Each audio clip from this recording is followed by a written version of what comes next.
Three-time NBA champion Miami Heat, the five-time national champion Miami Hurricanes, and Miami Hurricanes basketball. Powered by Anajar and Levine Accident Attorneys. Call 1-800-747-FREE. That's 1-800-747-3733.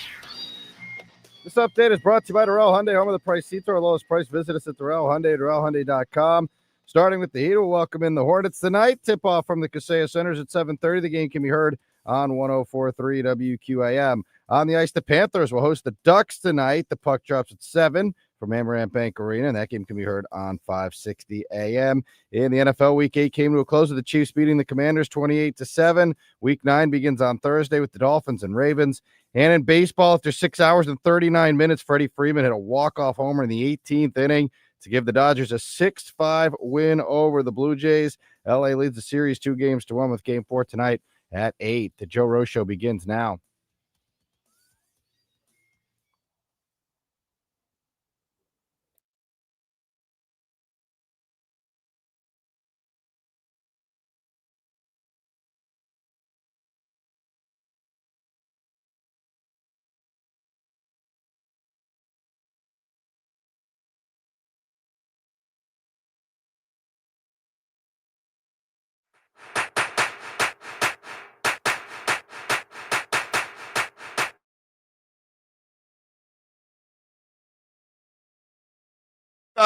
The home run and a wild night in sports, man.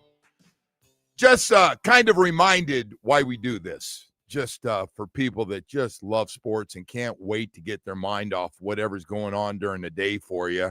Give up a little sleep, stay up and watch games that you really like.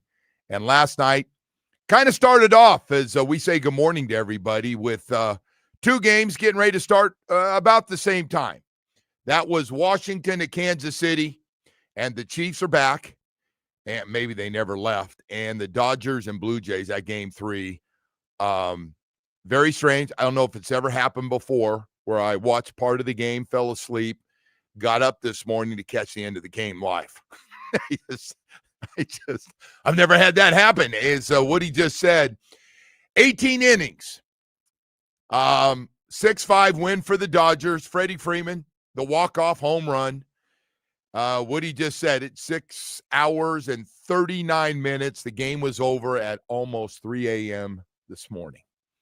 I got up a little early, went back there to get some stuff. I couldn't wait to see what happened in both games.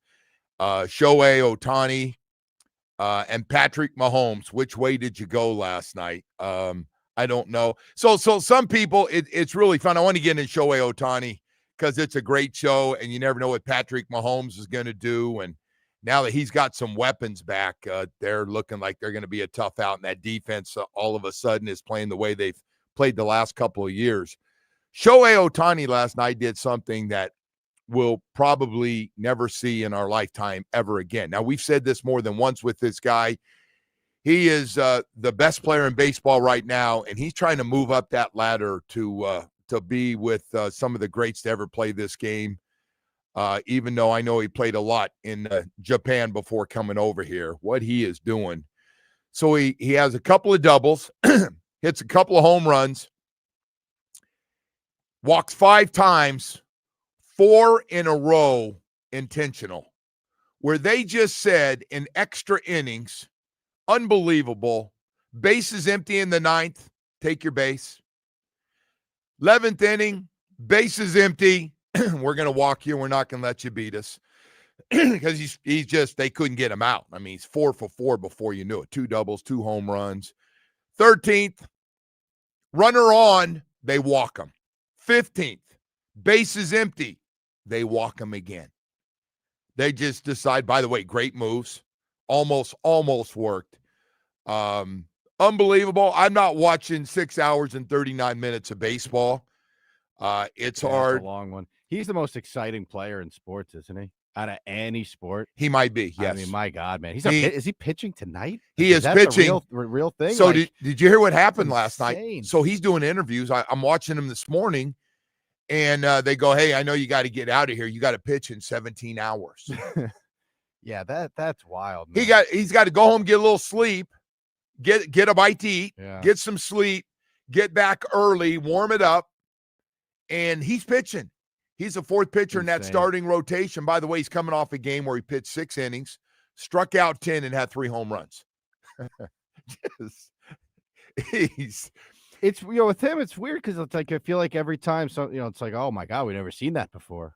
There's a lot of stuff that this guy's done. That he is clearly the before. MVP. When we do this MVP and people want to put Judge in there or somebody else that's having a good year, stop it. Stop it.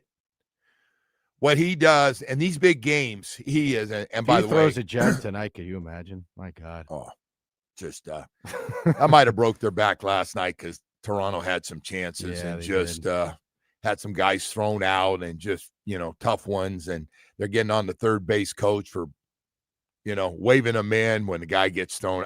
Hey man, you're trying to go for it. I got no problems. 7 seeing the hours is brutal though. That's a hard My one. God. There was no scoring from the 7th or 8th inning till the end of the game. And by the way, Freddie Freeman, speaking of Mr. Clutch, how are those 2 free agents worked out, Woody? Something, huh? How about that? Mookie Betts, you throw him in from Boston. And when you have money like that and you hit on the right guys in baseball, now you got to hit on the right guys, which New York teams don't always do, but these guys do. And that lineup is very intrigued to see the TV ratings on this game compared to the other one. This is probably they're saying the most exciting game ever, right? I certainly the only up till thing 3 a.m. Well, the only thing is that they lose a lot of the East Coast. There's somebody like think. The problem is when you're watching something like that, and it's like, all right, you get to the 12th inning, you're like, all right, am I going to turn it off and miss the end of this? What if it ends in the next inning? I know, and but you just kind of keep no going scoring. and going and going. You had a full game of no scoring. Yes, you did. A full game of no scoring. It was a shutout. Yeah, 18 innings. They played 2 games. Yep. They played 2 games. Don't get me wrong. It's fantastic to be able to talk about. I'd be a complete phony if I told you I stayed up and watched the whole thing. But it was just absolutely wild. Then, as I said before, Mahomes 3 touchdowns, throws for 299, and Kelsey looks a lot younger. Rice being back is the missing piece. Worthy. I mean, you go down the lineup, they've got all their weapons back. They had a nice running game last night. Washington without their starting quarterback. So the Chiefs win that game 28-7. And all of a sudden, everybody's going, well, the Chiefs are 5-3. Weren't we just talking about them being done? I don't know who that second loss was real quickly. I forgot. But I know the Chiefs lost to the Chargers and then lost another one. Everybody, oh, my God, they're in trouble. They're in trouble. They can't win with this group. They're playing poorly on defense. Offense got no weapons. Everybody's hurt. They're back. Yeah, that was short-lived, huh? They're back. Woody, it's not crazy. I hear people say things sometimes. I'm going, oh, my God, you went too far in your point. But you know what? If people are saying they're the team to beat again in the AFC halfway through the season, would you agree? Look, man, in the AFC, if you have Patrick Mahomes, you're always going to be the team to beat. I don't care what they surround him with. Same thing with Tom Brady in his career, right? But he's got a good D. Tom Brady. They got a really good defensive coordinator, and they got a really good D. And then it's not like, Brady didn't have anything around him either. But when you have those 2 guys, you have a chance every single year to win a Super Bowl. You do. But we also found out in Philadelphia, they couldn't block those guys up front, and Mahomes looked. You're not going to get it every year, but not Mahomish. He didn't have a Mahomish look to him. Not in the Super Bowl, but he did get past some good teams in the playoffs. He did. No, he did to get there. Those same characters, they man. did. They find ways to win those tight ball games and everything else. Anyway, hey, we're not done because Panthers and Heat, well, we knew this was going to happen, playing the same night. So they're back. And by the way, not only same night, but both in towns, whether you're going to Broward or Dade to watch the Panthers and the Ducks tonight or Heat and Charlotte. We got another wild story going on here. Speaking of Charlotte being in town and getting ready to play the Heat. By the way, Charlotte Hornets are 2-1. Hey, Woody, I'm guessing you caught the story behind that. So the Heat make a trade with the Hornets for this guy named Terry Rozier, who's got all kinds of problems right now with the gambling thing. And now the Heat are going, hey, man, before we made that trade 10 months before, this investigation was going on. Were you guys going to tell us? Did the NBA know and let it go too? The Heat, man, I tell you what, I'd be all over. If I'm Pat Riley and Mickey Arison, I am friggin' pissed. I am pissed.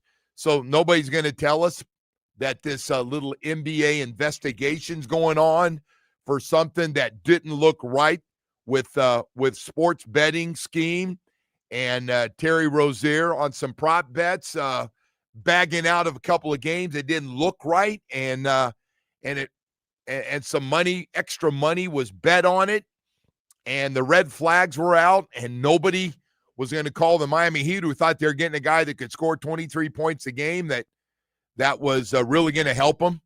And then Riley doubles down the next year after his injury and goes, oh, that was our free agent move when we got Terry Rozier. We'll have him for a full year now. We think he's going to be a different player. And Terry Rozier's got all kinds of problems right now. Does it feel like there's a lot of shady stuff going on with the way the NBA is? Yeah, what's up, this man? Thing? And by the way, Windhorst, Joe, it's a very bad look for that. Brian Windhorst calls him out. He did. He calls them out that they might have been hiding something. NBA and ESPN are in bed together on billions of dollars in these contracts. And I'm thinking, Brian, I appreciate you saying that, brother, but hey, you didn't exactly take the company line. I want to believe that the NBA did not cover anything up. Why would Brian Windhorst say that? But these aren't just like a little thing you sweep under the rug. These are severe crimes. Like, I can't imagine the NBA would have known about it and just thought that the feds wouldn't get involved. I don't know what you heard. Adam Silver. I heard Adam Silver's interview that night. He's always got something to say, though, man. Adam Silver said, "Hey, man, we can't do the things the federal government. We can't get subpoenas for stuff. We can't." Yeah, he's right. And he's right. You can't do what the FBI and federal government can do to get to the bottom of things. NBA can't go out and have their investigators threaten people. And if you don't tell us the truth, we'll make sure you get 20 years in prison like the other guys can. The bad look is clearing the guy and having him on the bench. Oh, that's right? a bad look, that's the bad look you should have been really, really sure when you cleared his ass. On top of everything else. Maybe you don't clear him until the FBI finishes their side of things. If I'm the Heat, though, with this whole thing, it's not a good situation. I'd want to know, especially since he hasn't been very good. Hasn't been good at all. You agree? Well, has not been good at all. He was on the bench. Yes. He said he just wanted a fair chance coming back this year. Terry, want to know about the other things. Now, they're just allegations. They're strong allegations, but they're allegations, right? We want to make sure we're fair. What a bad look. Anyway, they're right back at it last night. I'm watching the games, and they are firing up. And now we got all our favorite personalities talking prop bets and who do you like tonight. I'm watching the pregame. They're going, who do you like prop bets? 50 yards over under on this guy. And they're going over. Yeah, he's going to get the ball early. Mahomes will get it. I go, there they go, man. Right back. It's not going to go away, though. No. Right? No, it's like all these other things, man. It's like NIL and all this. Like, you can't go backwards. I just think you it's dug funny. in, you dug in. But we went a couple of days about guys can't do this. And all right, so we're done with this. Hey, let's get back to our bets now. Yeah. Yeah. Hey, man. It's not going away, man. Oh, Lord. I played last night. It's not going away. No. Why we didn't take You think anybody, I told you he's going to, you're laughing at me. I told you he's going to take him. Going to hit one. Hell, I didn't know nine RBIs. I didn't know he was going to hit two. Hell, I'm with you though. He's a must watch. That's an exciting show. I'd have been pissed though if I'm everybody watching, going, hey, and they go, we're going to intentionally walk him for the fourth time in the game. Did you see who stole a lot of the headlines last night? I don't want to rile you up here this morning, but did you see who was behind home plate, filming every pitch for the last 3 hours of the game? No, Marlin Man. People were talking about him. He was trending on Twitter. What was he trending? What are people saying? What a great guy. They didn't have very complimentary things to say about him, but he was actually filming every pitch for the last 3 hours of the game. They have video that he's just filming with his phone. I have no comment. It's a lonely life. I am trying really, really hard. If I don't have something as I get late in life, like that I'm trying, because he's a bum. He's a complete bad. I got nothing good to say about him. So because of that, just an adult that needs attention. It's not that bad. Go jump on one of your horses or something and ride it around. I'm guessing you got lots of money. Go ride it around. It was just funny. I looked on Twitter this morning. What's trending? It's a Freddie and Ohtani and few down. There's the Marlins were trying. It wasn't even Marlins. I got to tell you, man. Marlins. He showed up at the Kansas City Chiefs Miami Dolphins playoff game a couple years ago. It was freezing. It was like 30 below zero, and he's standing at the front. Mm-hmm. You talking about a guy. It wasn't that he was at the bar in a corner having a drink or grabbing a bite to eat. He's at the team hotel, standing by the very front door of whatever nice hotel we were staying at, standing in the front, and people are coming up, and he's got his, he's a Marlins man. He's got printed all over him, so that people come up, take pictures with him. And I was like, wow, you are starving. You did not get enough attention as a child. There's no question about it. Or there's not enough love in your life to get attention that you desperately need. So not a fan, I see. Oh, my God.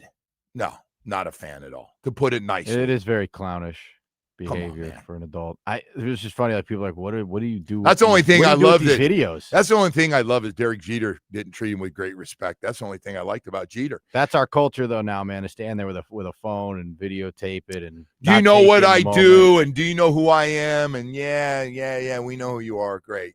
Go back in. Fairness, you weren't too fond of Jeter either, who he was fighting with. But.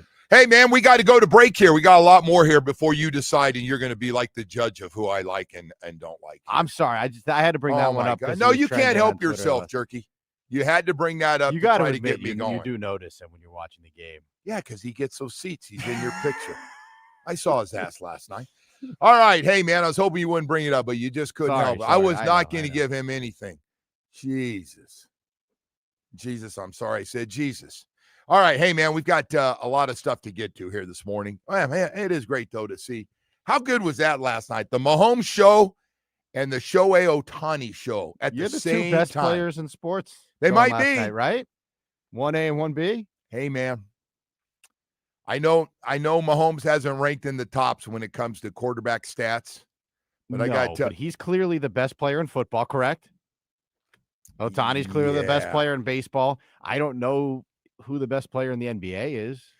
It just seems like if we're to break down Mahomes' biggest games when he shows up, because when he starts running on top of everything else in the big games when he has to. He did a few last night.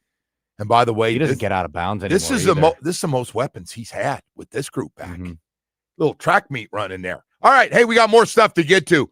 We got some Miami Dolphin news, by the way. A lot of time, probably it's the first time in a long time we haven't had some Dolphin stuff, but we do have some stuff. We've got some big dates coming up.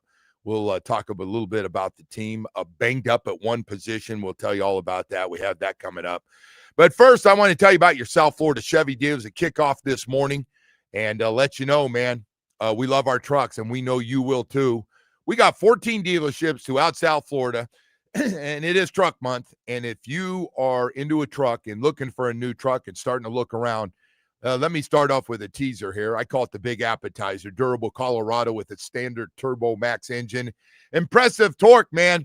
Everything you need to get you around South Florida, really. Silverado 1500, always ready, steady, and strong.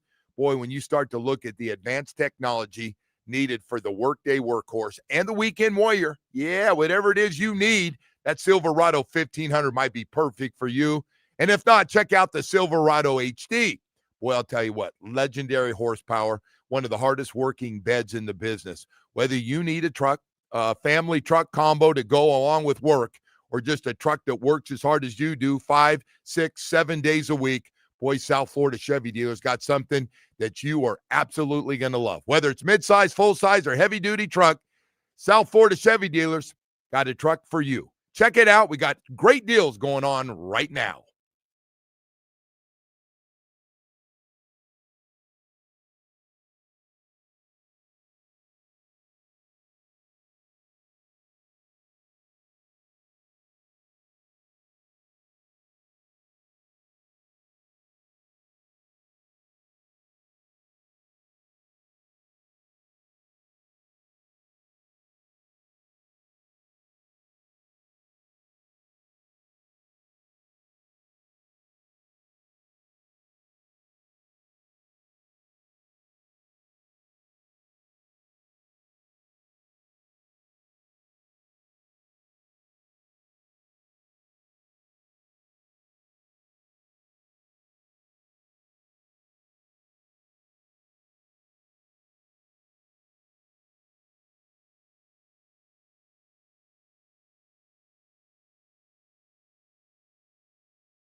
On demand, plus.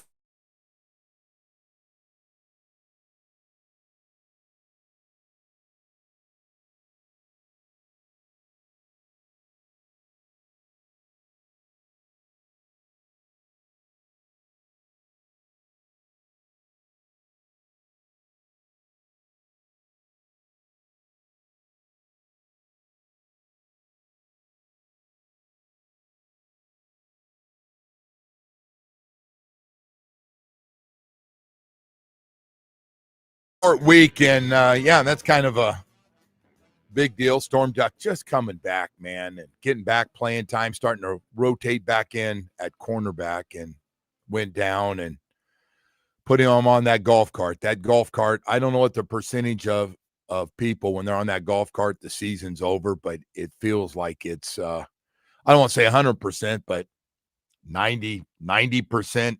The guys that get carted off are done for the season. And so anyway, man, it's been a hell of a story, but just never got going because of injury this year. Safety position is banged up. Mike was, I know Ashton Davis was out of the game. Melifonwu also broke his thumb or hurt his thumb. Fitzpatrick hurt his thumb. I'm guessing those guys can play with that. And then we'll see, man. But I'm expecting everybody that can play will play. Ravens 2-5. Lamar's back. Lamar Jackson will play. Fins 2-6. I got to bring this up on this short week because after this short week, before they play the Buffalo Bills the following week at home, it's a trade deadline. And Woody, you asked me yesterday. ESPN had them. I saw yesterday, to your point, ESPN believes they'll be the most active team in trading veterans. They did the top 5, and they had the Dolphins at top. I don't think that's going to be the case. I think that's a whiff. And I get it. If they lose this game, they go to 2-7. Now you got a few days and over the weekend to really evaluate everything, and I'm sure there'll be big meetings. But if you win, if they do win that game or lose, I just don't think. I think they're going to play it out with what they have, unless they get some ridiculous offer. Now, I think Chris will listen to everything. Chris Kerr will listen, and by the way, have to check in with Big Daddy. I'm guessing somebody over Chris Greer has still got to sign off on it. Maybe I'm wrong, but I don't expect anything. I really don't. I think they're going to play this out and see what happens. But we'll see, because it's a week from today is the trade deadline. Everybody keeps saying there's going to be a whole bunch of deals made for a whole bunch of teams, and the teams that are struggling will be willing to give up veteran guys and for trade picks, for the upcoming. I think it would be really, really irresponsible, that franchise, if they don't at least explore those options. Oh, they will explore it. That's why I made sure I said explore it. But here's the thing, though, Joe. Like, if you beat the Ravens, it's great. I mean, I just don't think that any of these things are going to change anyone's mind that this roster is deeply flawed. Yes. Like, just winning a few games now is nice. I mean, it's great. But, yeah, you beat the Falcons. You look better. You beat the Ravens are a 2-win team also. So, like, if you beat them at home, I don't know. I think you would. But the Ravens are bad because they're a good 2-win team. They got a whole bunch. Yeah, they got a whole bunch of guys. I know they do, starting with Lamar. But I just don't think any of this changed. Like, you have to take the full body of work into account here, and like, this is just not the kind of roster you can come back with next year. So the more turnover you can get, the better. I'm just telling you, this season is essentially lost. Do you agree with that? Unless somebody steps in. I knew you were going to come up with this today, and there are a lot of people with you.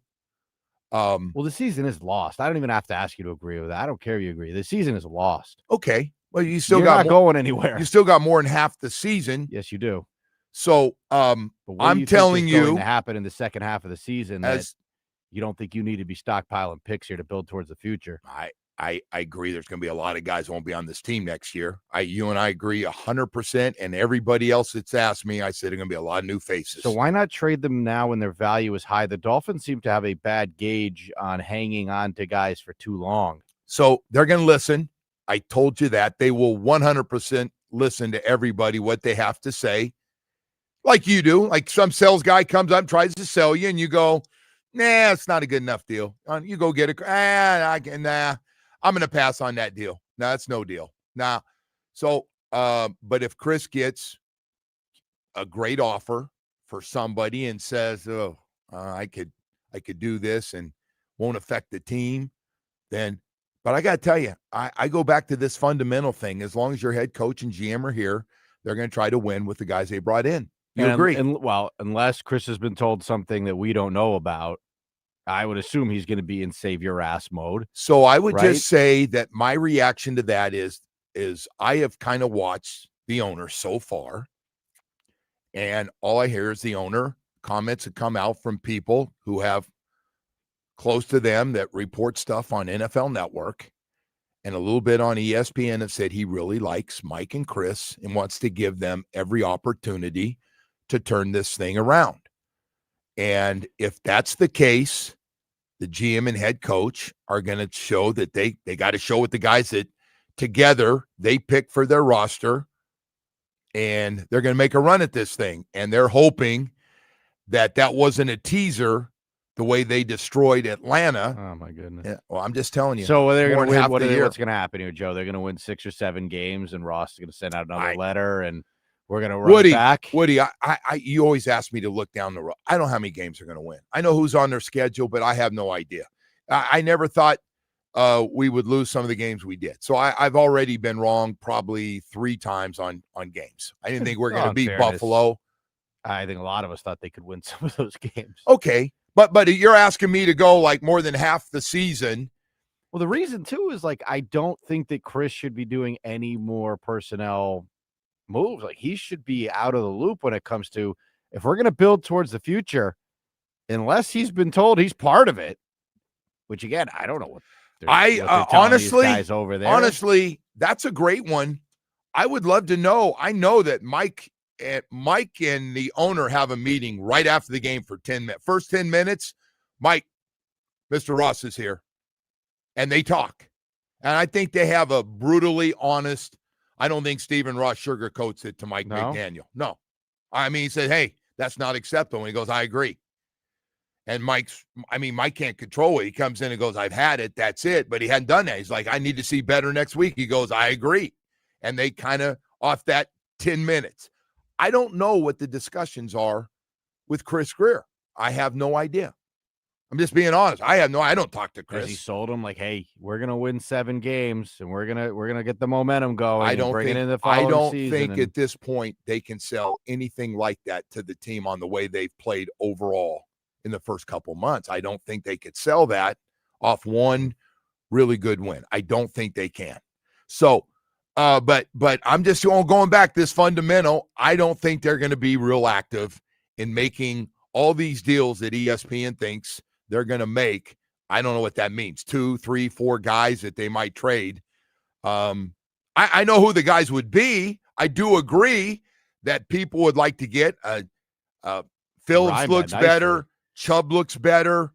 Now all of a sudden, Jalen Wright. I thought Jalen Wright looked pretty good the other day as a third running back. I was glad to see him get in there in that 3 running back rotation. I could see where some teams. He's got a gear a lot of guys don't have. He's got that track background. The other thing you need to gauge too is how many of these players are just like they just don't want to be involved in this. I don't know what you mean by that. You have to help me. What's that mean? How many players on this team are either frustrated or disgruntled or whatever we've dealt with in the past off seasons? And also, Joe, like you gotta have the right guys. You're gonna go through a rebuild here. Did it look like there were a lot of guys frustrated after that game? I get that game looked different. I'm just telling you, you just have this vision. I don't know. You're sitting out there and you think there's this vision that these guys are all down and out and going to Mike and going, get me out of here. And I don't think they are. I would have thought the same thing, but they're not. Well, I think there's going to be a significant rebuild that needs to take place. Okay, well, you can flip over to the other topic, and I don't disagree with that there will be, but you got to find. You're trying to move things right it, now and throw people off the cliff. It ain't gonna. I don't think it's gonna happen. I might be wrong, but I don't want to go into next season and we hear I hate to throw Waddle into this, but you hear Waddle a couple weeks before the season. I don't want to be a part of this. Like a Jalen Ramsey, then you got to scramble and get what you can. I don't think that's Waddle's makeup. I'm just using him. Well, I know, but you throw it out there and then people pick up the thing. Well, I'm just saying, did it look like the way Waddle played the other day? No, he was a pro. Went out there and played. He looked like a number one. Yep. All right. Hey, we got to go to break here. We got a lot more stuff to get to. And we're just getting started. We got more Dolphin stuff to get to as well. As looks like Lamar Jackson will be back for Thursday Night Football. Hell, why not, man? He's coming back home. Hey, I want to tell you about Dr. Barry and the staff at Recovery Unplugged. Man, I want to talk to all my brothers out there. And listen, happen to be a female listener and going through your hard times as well. I just want to let you know, man, I've been off the road a few times. I've been off the road to the left a little bit, off to the right. You lose jobs. Marriages don't go well. Find yourself in a funk, not answering the phone. People can't get a hold of you. Been there, man. Been there and done that. I just wanted to tell you about Dr. Barry and his staff at Recovery Unplugged. We're always talking about game changers on the field, man. That's what this is all about. And your mental health and having your mental health in the right place. And this is what they do, man. Recovery Unplugged Behavioral Health has a beautiful mental health residential program in Fort Lauderdale. For 12 years, they've helped over 20,000 people heal with expert clinical team and innovative treatments like this ketamine therapy for depression, anxiety, and trauma. If you or someone you love needs a winning strategy in a little funk right now, call 954-737-4508. If you care about somebody or you're listening right now and going through it yourself, 954-737-4508 or visit recoveryunplugged.com. Everyone deserves a great season in life. Recovery Unplugged. Heal out loud.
WQA.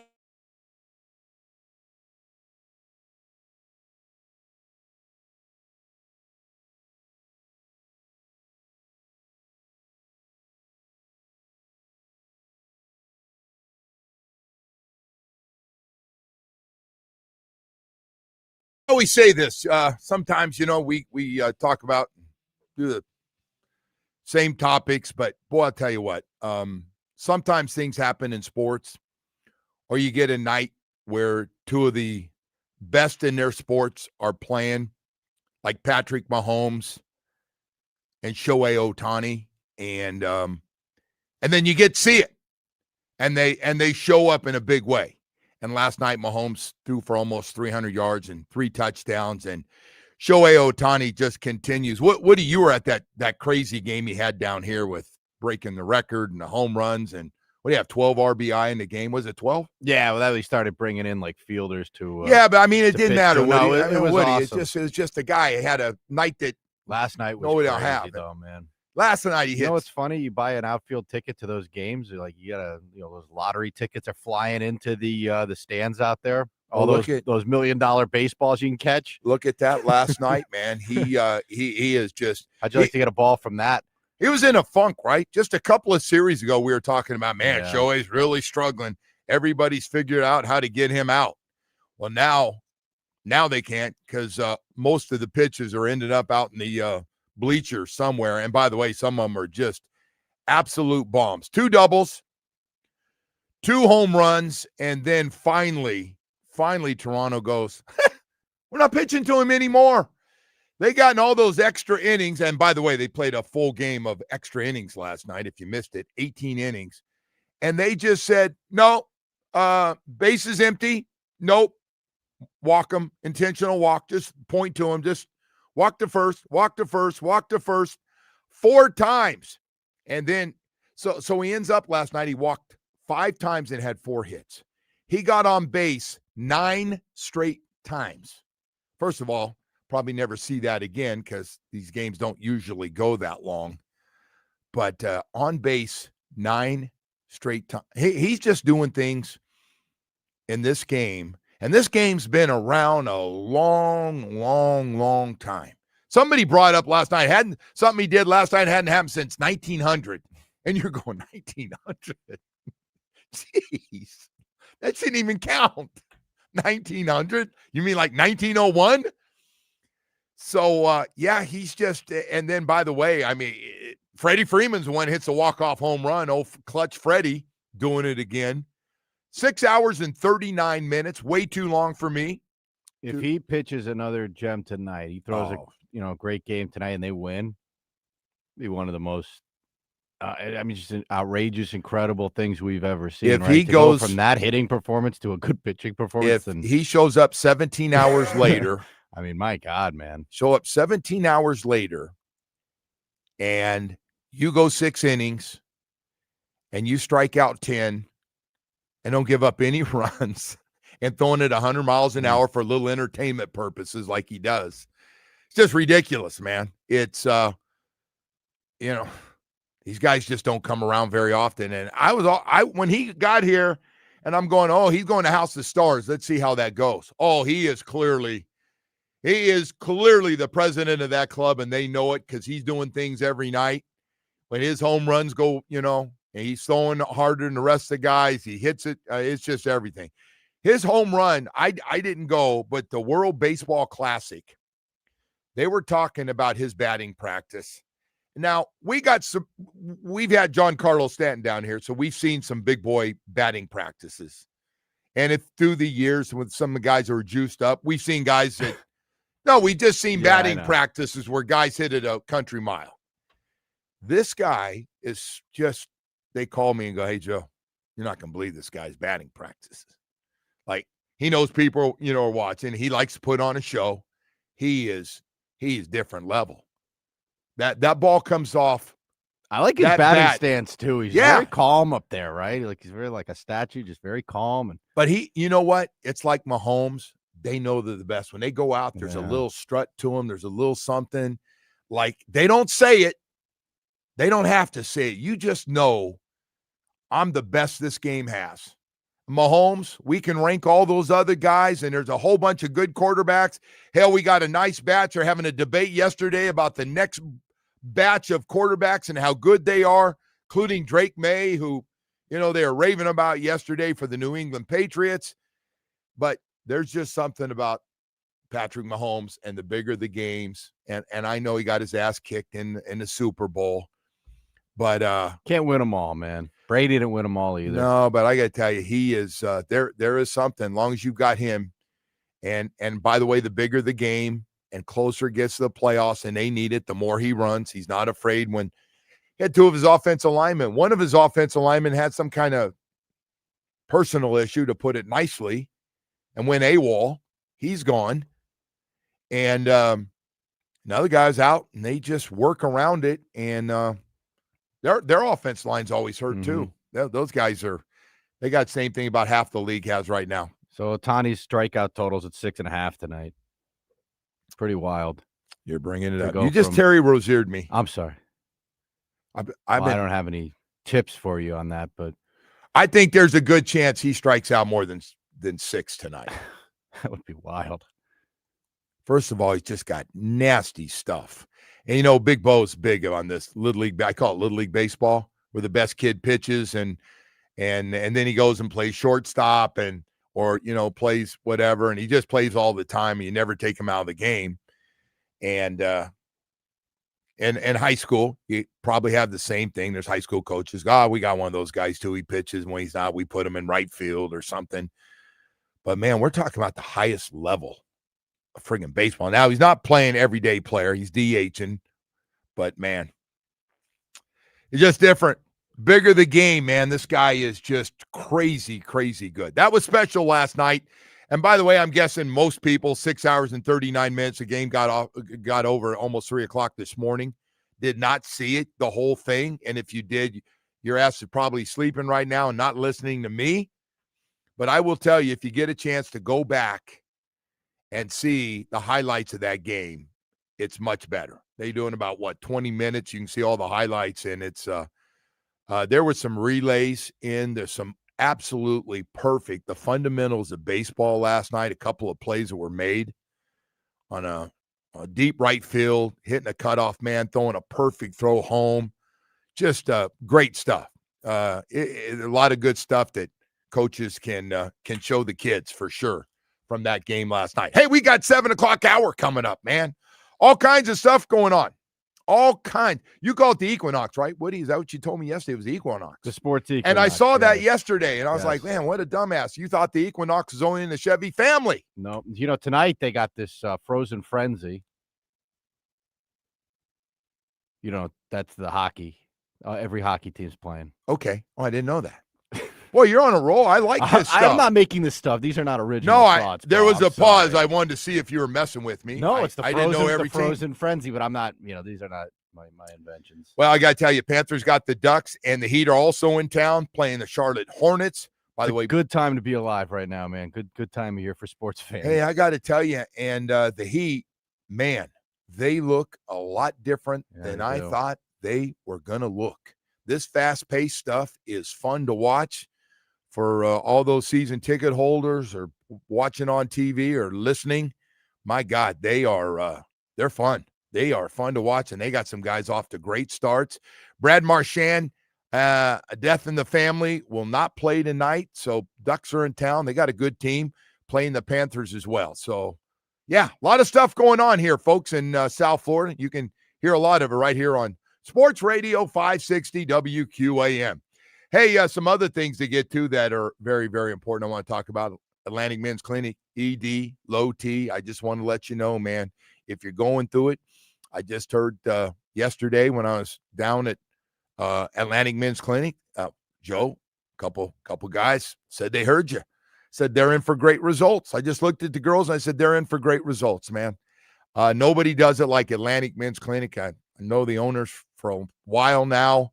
And if you're dealing with low T and ED, and by the way, it happens to every man, starting late 30s, early 40s, and it just happens. And I had it, fought it for a long time, and it just got I got to 265, which was not a good start because I wasn't exercising. I stopped playing tennis, had a little injury, and I used that as an excuse to do nothing. And then on top of that, ED followed. Sex drive was gone. First it was hit and miss a little bit, and then it was just completely gone. And then the wife goes, is there something wrong? Did I do something? Oh, my God, man. I was like, what have I done? What have I done? I got all set up with Atlantic Men's Clinic, had that first appointment, got the PSA test, met with their professionals. Yeah, pretty honest talk there, man, with people I'd never met, but really great people. I'm telling you, put me on a program perfect for me like they will for you. 7 locations in South Florida serve you, a brand new one in Hollywood. Great results, I might add. Great results that you'll notice quickly. 877-455-7300. Got to set up that first appointment. It is the most important one. Visit AtlanticMen'sClinic.com. Tell them Joe Rose said to give them a call. Can't wait for the appointment. I want results like Joe Rose. Just tell them that at Atlantic Men's Clinic.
Starting with the Heat, we'll welcome in the Hornets tonight. Tip-off from the Kaseya Centers at 7:30. The game can be heard on 104.3 WQAM. On the ice, the Panthers will host the Ducks tonight. The puck drops at 7 from Amarant Bank Arena. That game can be heard on 560 AM. In the NFL, Week 8 came to a close with the Chiefs beating the Commanders 28-7. Week 9 begins on Thursday with the Dolphins and Ravens. And in baseball, after 6 hours and 39 minutes, Freddie Freeman hit a walk-off homer in the 18th inning to give the Dodgers a 6-5 win over the Blue Jays. LA leads the series 2-1. Game 4 tonight at 8. And this is how it sounded in LA. Los Angeles. Freeman sends a fly ball to center field. Varsho's going back before the catch strikes midnight. Freddie Freeman has ended it. It's a repeat hero with the last word on a Game 3 classic.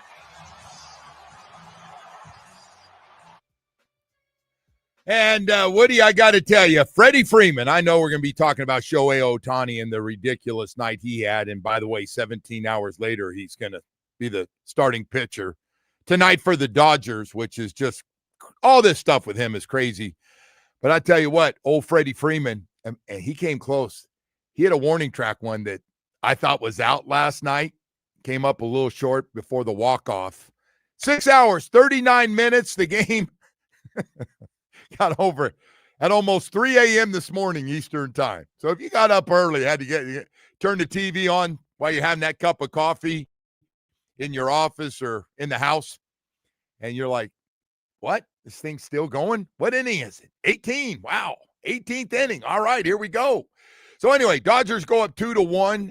That was going on. I don't know how you split up your time last night, but I know that Chiefs didn't need 6 hours to beat Washington. They did it in a little over 3 hours, 28-7, now 5-3. After that slow start, the Chiefs have said, hey, we're back. And Woody, by the way, the AFC West right now is crazy how good that thing is, right? Right across the board. Broncos have won 5 straight. Chargers right there as well. The Patriots, Broncos, and Colts are just they're good. They're good for the game, man. It's good to have new people on the party. I wish one of those teams was the Miami Dolphins. It'd be nice. It'd be great for business. But the Patriots have won 5 straight games. Broncos have won 5 straight, including just crushed the Cowboys. And the Colts, honestly, should be undefeated. Had the best record in the NFL. Remember that, Woody? Is that crazy? How they lost that game? So, anyway, some really, really good stuff going on there. And then on top of all that, we got Thursday night football. Lamar Jackson is back. Looked like he practiced yesterday and is ready to go. Got a lot of the guys back. A full participant, right? Not that means a lot with the well, you think they're going to stop playing that game? They're not going to stop. There's going to be some fines.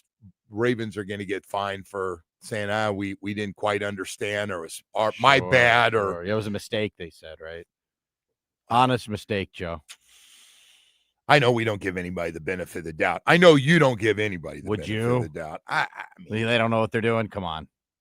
So what? You prepare for Lamar all week and you get the backup? I mean, look, man, it just depends how serious you want to take all this stuff that's around these games, right? Fantasy football, gambling, all this stuff wouldn't be a big deal if people everything wasn't friggin' gambling now. Okay, but if you want to do all that stuff, not to go back to like the stuff we've been dealing with the last few days here, but if you want to do all that stuff, then you can't lie to people. You can't say the guy's a full participant in practice when he's not. Full participant means you're going, means you're playing. Yeah. I thought he's playing. Well, yes, everyone did. Hey, I'll be honest with you. I thought Michael Penix spent all week last week telling the world he was going to start. He goes, I'm a little banged up, but I'm going to play. That's I'm going to play. I'm going to play. One thing for the player to say that, but to list him as a full participant and say he's taking all the reps with the first hand, you're lying. I will tell you one thing, man. We have a lot more guys in the NFL that are questionable that end up not playing on Yeah, and you got to wait for On the those day of the Schefter game. tweets that come out like in the middle of the night on Saturday. So I did not know this until Ann told me the other day, head of communications. I didn't know. 90 minutes before the game, you have to have the final roster of who's active and who's not. I didn't know that. Unless, you rule them out earlier in the week, but just the questionables, game time decision, doubtfuls, occasionally, and I mean not very often, a doubtful will upgrade and end up playing. But I didn't realize it. So 90 minutes before, and now listen, a lot of stuff leaks out the night before the game in the morning, and a lot of people get it. But there's always a surprise or two in there, man, and of somebody that's going to play or not.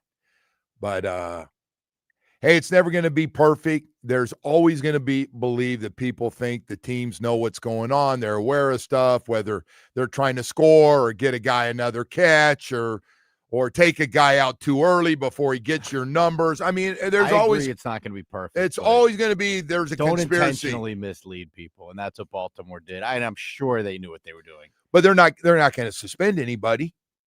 They're going to pay a fine. Yeah, they're going to pay a fine. Okay. These 50,000. These things become more problematic. Like, Joe, if nobody had any fantasy football players going or no one had any money on the games, no one cared. Be whatever. Little gamesmanship, right, between the team. But you just can't lie on these things. I got to tell you, man, how many teams you have in fantasy football? I don't need too many. Okay. Fantasy football. Too many. Fantasy football is a big part of ratings in the NFL. Yes, There's it is. No question. Yes, it is. Because there'll be people, I'll see guys, when you go someplace, they're watching a really bad game, and I know right away, oh, my man's, he's got a player on a bad team that's got a lot of stats that he's waiting to see what his stats look like as the numbers add up and the points add up. And it helps their ratings. When these games get ugly, blowouts and whatever, and the red zone always goes back, and they go, well, this game's, a blowout, but we know you got this guy in your fantasy team, so here you go. All I'm saying, man, is like you just can't knowingly lie. You can't knowingly mislead people, and that shouldn't be that outrageous. Yeah. I don't know who decided. Look, I think they were concerned with this 2 games in 4 days and somebody decided let's give him a few days and not have him get hurt. And nothing wrong with doing that. They're well within their rights to do that, but just don't lie about it. Yeah. It's pretty simple. I don't know. Hey, listen, Woody. I don't know. You're calling them liars. I don't know if they what do you changed think, Joe? I don't think know. They made an honest mistake? Well, I would say that because, well, you think you're going to come out and go, we lied to you, Woody? Well, I mean. Well, what do you think is the old I didn't know the I don't rules? know, Woody. I mean, I don't know. They won the freaking game, and they didn't have him. That's all I know. Lamar did not play, and they still won the game. They won it with a guy that played for us last year. Hell, they scored 30 points. They did. By the way, how great is that guy? I forgot. I can't remember. Huntley. Yeah. I thought he was done. He wasn't even in camp. He didn't sign with anybody in offseason. He's starting games in Baltimore. Yeah. Got a win for him. Kept him. Well, it gave him a chance because all of a sudden Pittsburgh has started to look like I thought they would look. They got a few cracks. I don't know how they're playing. You were waiting on that, huh? No, I just bringing it up because they got one wide receiver, Woody. Playing with one wide receiver and putting out 3 tight ends out there in passing situation. I know your receivers are good. They ain't that good. It's all right to get a guy that's actually a frontline wide receiver. By the way, the guy they gave up on kind of gotten his second win with the Dallas Cowboys, putting up pretty good numbers. We have a bunch of stuff coming up. Kyle Krabs, the host of a Locked On Fins and A to Z Sports NFL analyst, and Brett McMurphy will also join us. We got a lot of new. My God, we haven't even talked about college football and all these jobs that are opening up. And I mean, they're high pressure jobs. Don't get me wrong, but man, they are high paying jobs. I got some Lane Kiffin for you in the headlines, by the way, just to tease you a little bit. Yeah, so he got going. Hey, Lane Kiffin. Nobody's in a better situation than Lane Kiffin right now. Nobody in the country is in a better situation. Remember a while back, schools were kind of scared of Lane Kiffin a little bit because he's not always easy to deal with, but he wins games. And I got a feeling there's going to be a few jobs opening up for old Lane Kiffin. But, man, you look at the jobs that are open right now.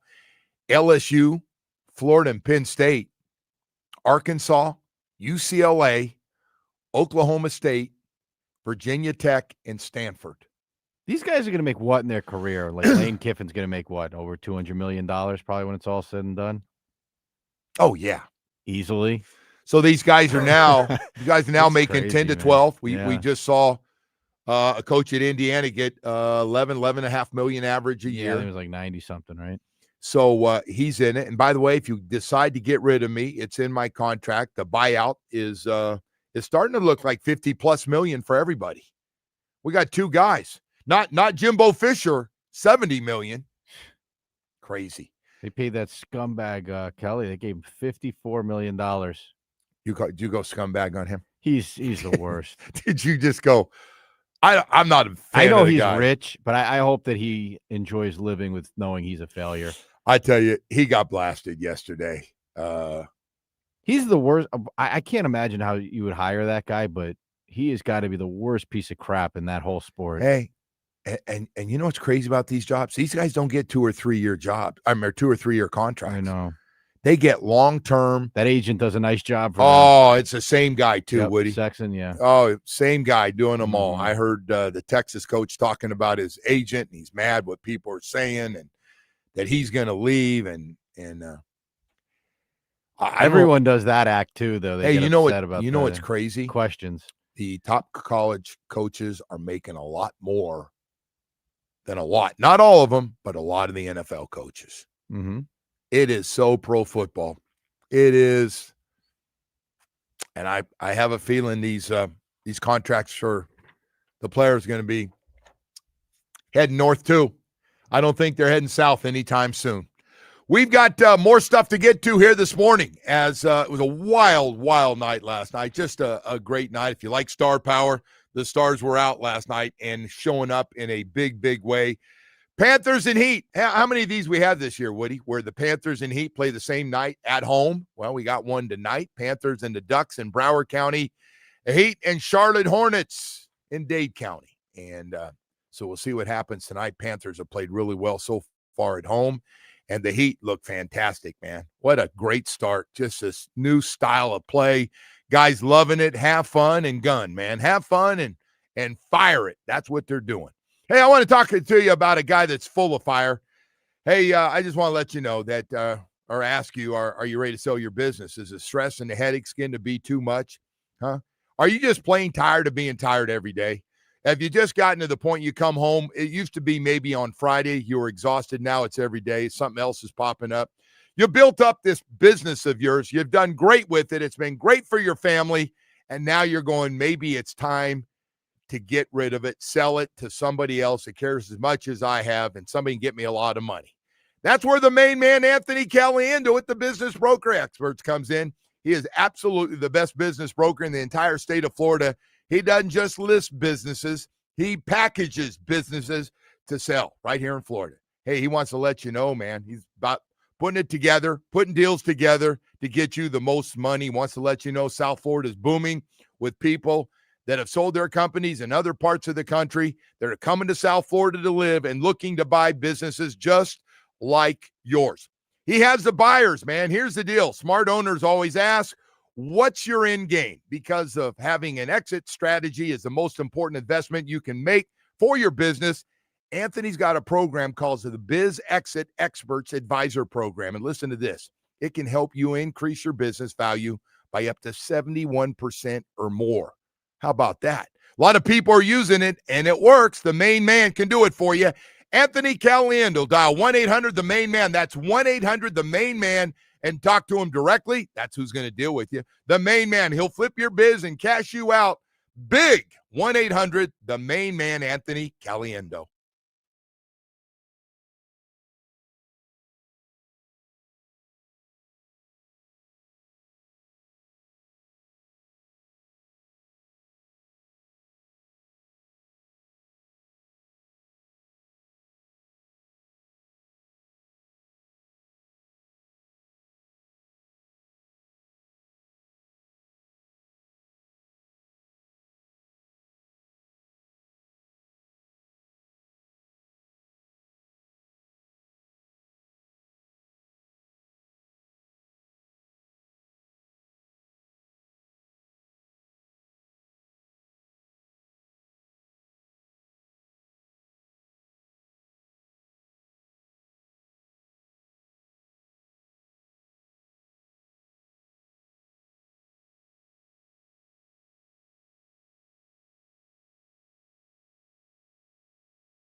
the game. Here, the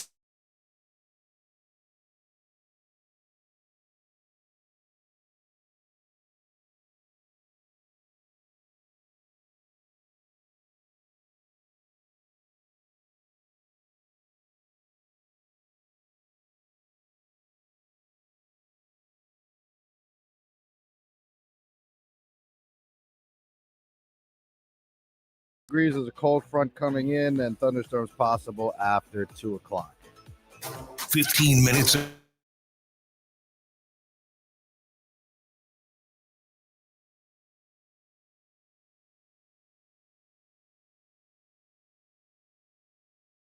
Back and good morning to everybody. Got the short week. Got a Thursday night football game. The Dolphins and the Ravens. Lamar Jackson, can I say it, Woody, is expected back. Fooled you. Well, He's not they playing. won't do it. They won't do it 2 weeks in a row. I think he's going to play. The gambling community. It would be is down on nice. them. It would be nice if they just said, hey, Lamar's starting this week, and, you know, and he's That's fine. essentially what they are saying when they say he's a full participant, though. That's Yes. why people were pissed. It's you know. Well, you know what's weird last saying week? he's playing. You know what's really weird about last week is I haven't seen this a lot. Atlanta's top receiver, who's really good. Yeah, Drake London. Drake London had 38 catches, almost 500 yards. He's been their guy. He had a hip, and then he went questionable the day before the game. And I went, ooh, and it was a hip. And, you know, hip, why do you have hip replacement out there? No, when you have it, when you feel it, it's bad. And I thought, he'll play. And then I talked to their announcers before the game. They're good friends of mine, Wes and David. And so I'm over yapping with them. And they go, oh, no, he's a tough dude. Don't worry about him. We're betting money. He's ready to go today. Because we're all talking about, hey, who's playing, who's not playing, and how's he been? He didn't play. Before the game, they go, we got a little surprise. Our number one receiver's not playing. And of course, a few days before, Penix didn't play, but they were feeling pretty good. They got a guy that was paid a lot of money to come and be the guy, Kirk Cousins. And that didn't go so well. The Dolphins put together one hell of an aggressive defensive game, and also offensively, I'm still scratching my head. Some of you are still calling me or seeing me on the tennis courts and said, what happened? Where'd that come from? It was so good. I go, yeah. I said, it starts. We can go here and this, that. Mike McDaniel, his guys were ready to play. He put together, he and his coaching staff, but he calls the plays. Called a great game. Guys were open. I thought he was real quarterback friendly for Tua. And Tua made some good throws. I thought the offensive line, Omar didn't, but I thought the offensive line played well because I think Mike's schemes really helped them. I think they took all that into consideration and got the most. And by the way, the number one thing I've been beating up, it's not just me. You've probably been doing the same thing, as you want your number one receiver to get the ball. Jalen Waddle had 99 yards, including a 40-something yard touchdown, wide open on a crossing route. Caught it, just wide open. By the way, a couple of those touchdowns were just so well executed. The play fakes from Tua, the movement to set the play up, just outstanding to get some easy touchdowns. Listen, man, it's hard to get an easy touchdown. They don't come very often. But they got some. And I thought they totally outcoached Atlanta's coaching staff. I thought this from top to bottom. So now, and you're going, wow, where's this been? The week before, we looked the worst we've been all year, and we've been bad. And they bounced back and put that together. I can't explain it. And so which team's going to show up in a couple of days? I hear everybody say, the Ravens need this game. They're only a couple of games out of first place now. They still play the Steelers a couple of times and all that. And I'm going, hey, man, Dolphins need it too for a lot more reasons. Got an owner. I don't think he's made up his mind. See what it looks like going forward. And that leads into the trade deadline talk. NFL trade deadline a week from today at 4 p.m. Next Tuesday, 4 p.m. So if you're wondering what that means, that will be, we'll play this Thursday night game, and then next Tuesday will be the trade deadline before the Buffalo Bills game. So you're either going to be 2-7 or 3-6. And you got a long way to go. Everybody knows. Is there really much of a difference, though, when it comes to the Just counts, trade deadline? So I think it counts on how you play this game. God. Okay. Well, whatever. I get it. They got half the games left. And is there a scenario where they run this whole thing back again? I would say right now, still a long shot. Okay. But I got to tell you, this owner's been really a long shot. Why aren't you trying to make some moves to build they towards might. the future here? They might. But you're going to let Chris do it? Well, who else can do it? Brandon Shore going to do it? I don't know. Someone who maybe will be You're going to have the assistant GM do it? Unless they know something we don't know. But well, if Chris is not going to be here, if he's not in your future, first of all, they should know by now. Let me ask you. Steven Ross should have an idea right now. Stop. You're bouncing from one to the other. Well, who should make the decision on if you're going to make trades? Not a guy who's not going to be here. Well, who? Someone else. Oh God, that's like you might as well be in that. You might as well be doing a different job. Somebody else. Who? My honest opinion, I'd let you and Bo make the decisions before I let Chris Greer do it. We don't need to do that. I have no idea. You have some idea. What, that I could say? You couldn't do much So worse. A team calls Joe Rose and Bo. We're sitting in here and go, hey, guys. I think you guys would be great. And go, oh, that sounds good. A 6th-round pick. What do you think? And everybody's laughing at us. I said I got a 4th. Dumbass. But you know what I'm saying? Like, if Chris Greer is not in your future plans, you can't allow him to start building for the future. Because what does he have to gain from doing that? I don't think they're going to make any major moves. I don't think they are. You just think they're just going to just let it roll? Well, let me ask you. Let's ride it out here. If it's left up to your head coach and GM, and they have meetings all the time, Mike's in on everything. Chris doesn't do anything. They work together. Why do you think they'd start selling off guys? Bad look on them. I'm with you. Bad look on them. But that's the problem. Yeah, if I were them, I would not. And I have no idea what their sales pitch is and how they've been able to last this long. No idea what the sales pitch is. Well, I'll tell you what. If I were them, I'd dig in. There's a motivated. Can't get another year. There's a motivated GM and head coach to win this game. God. Before the trade deadline, that would be my take. What would that be your take on those two? I don't think this game or last game have any meaning, anything to do with the big picture at all.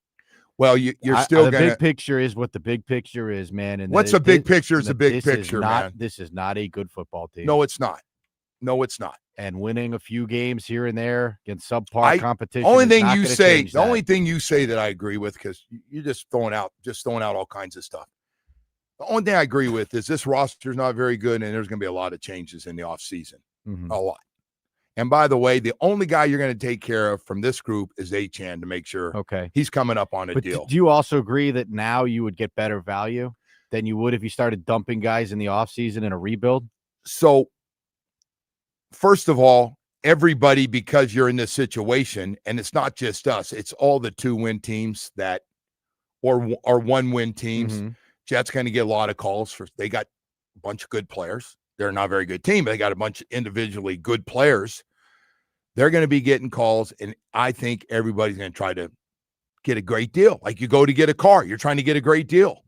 So I think they're going to be calling, and the question is Chris been given the green light? Because this is a decision. By the way, no matter what Mike and Chris want to do, if Stephen Ross says, that's not what I want to do. But outside of that, if Stephen Ross is like, hey, go out and win games, just I'm checking this thing. And Chris should be telling them, hey, we got some people who are interested in this guy and that guy, pass rushers. Everybody's looking for pass rushers. People are looking, we got a lot of running backs out. You know, I keep hearing Jalen Wright's names all over the place. So then it comes down to, he'll let Chris talk to the other GMs. Those guys all talk all the time. Those GMs all talk to each other all the time. I've been told that. Everybody's got everybody on, all of them, man. That's the business they're in, man. Hey, you want to make a deal? My backup, he's not going to play here. Yeah, we'd actually like them. We'd be interested in having them. And they come up with some kind of draft pick. But we're not just going to give guys away because we've got 2 wins. The Jets aren't just going to give somebody away unless they're not in the plans and they're not playing great. Then, but then again, Woody, you still got to finish the game with 53 guys. What are you going to do? Like, you still got to have enough guys to get through. This is what you have. This is what you have right now, and you're shorthanded in some positions already. So I don't know, man. If we can just throw out all this basic stuff like we need to trade 3 or 4 guys and pick up draft picks, and I'm going, great. But now, how are we going to do it? Who's it going to be? And do you want a guy that may or may not be back? I'm being nice. I think Stephen Ross really likes Chris. So I don't. Well, obviously he likes Chris. We're going to brought him back this year. Yeah, Jeez. he does. That's a good point. Anyway, I know it's not what everybody wants to hear, and I get it. And trade deadline, and by the way, ESPN's got this big thing out that we're going to be the most aggressive team between now and Tuesday at 4:00. And I just go, man, I don't know. I'm just on the sideline here watching in a good seat, close, but I don't see it. I don't see it. So, but I get why people want it, to blow it up.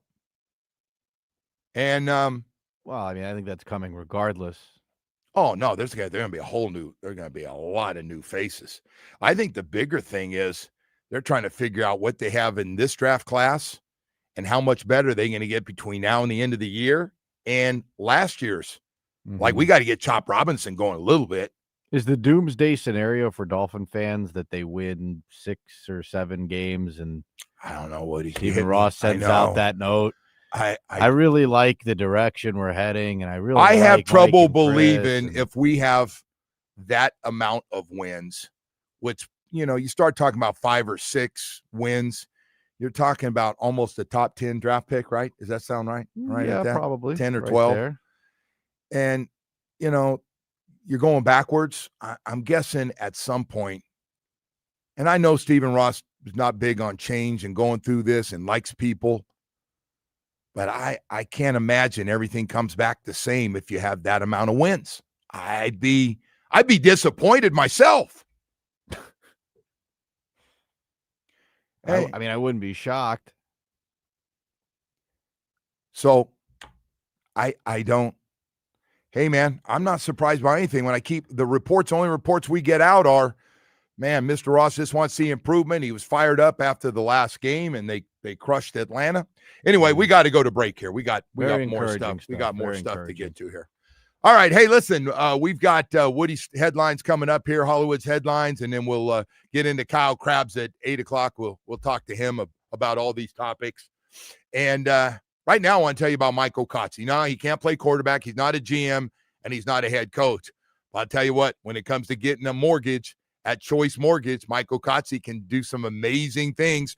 Right now, he's got an amazing offer. It's called Hometown Heroes Program, helping first responders such as law enforcement, healthcare professionals, educators, firefighters, and military vets with up to $35,000 in closing costs and down payment assistance with low fixed rates and no prepaid penalties. Give Michael a call on the cell. This sounds like something that could help you. 561-441-2730. That's 561-441-2730. And learn more about Hometown Heroes Program. By the way, the rates right now, got great rates out there. They're in the 4s. Michael Kotze at Choice Mortgage. It's all about great service. His 30 years of experience, getting you approved and getting you a mortgage quickly. That's what it's all about. Hey, I want you to call him or text him, 561-441-2730, MLS 166254. Rates and terms subject to change, daily without notice. He's an equal housing lender.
you know, a texter just sent in, it says season ticket holders receive notification that their 2026 season tickets have automatically been renewed, and said that happened yesterday.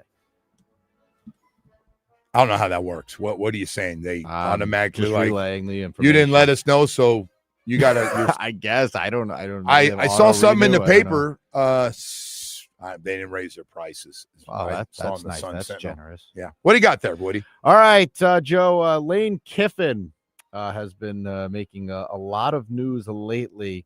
He had a really good rant here on Brent Venables.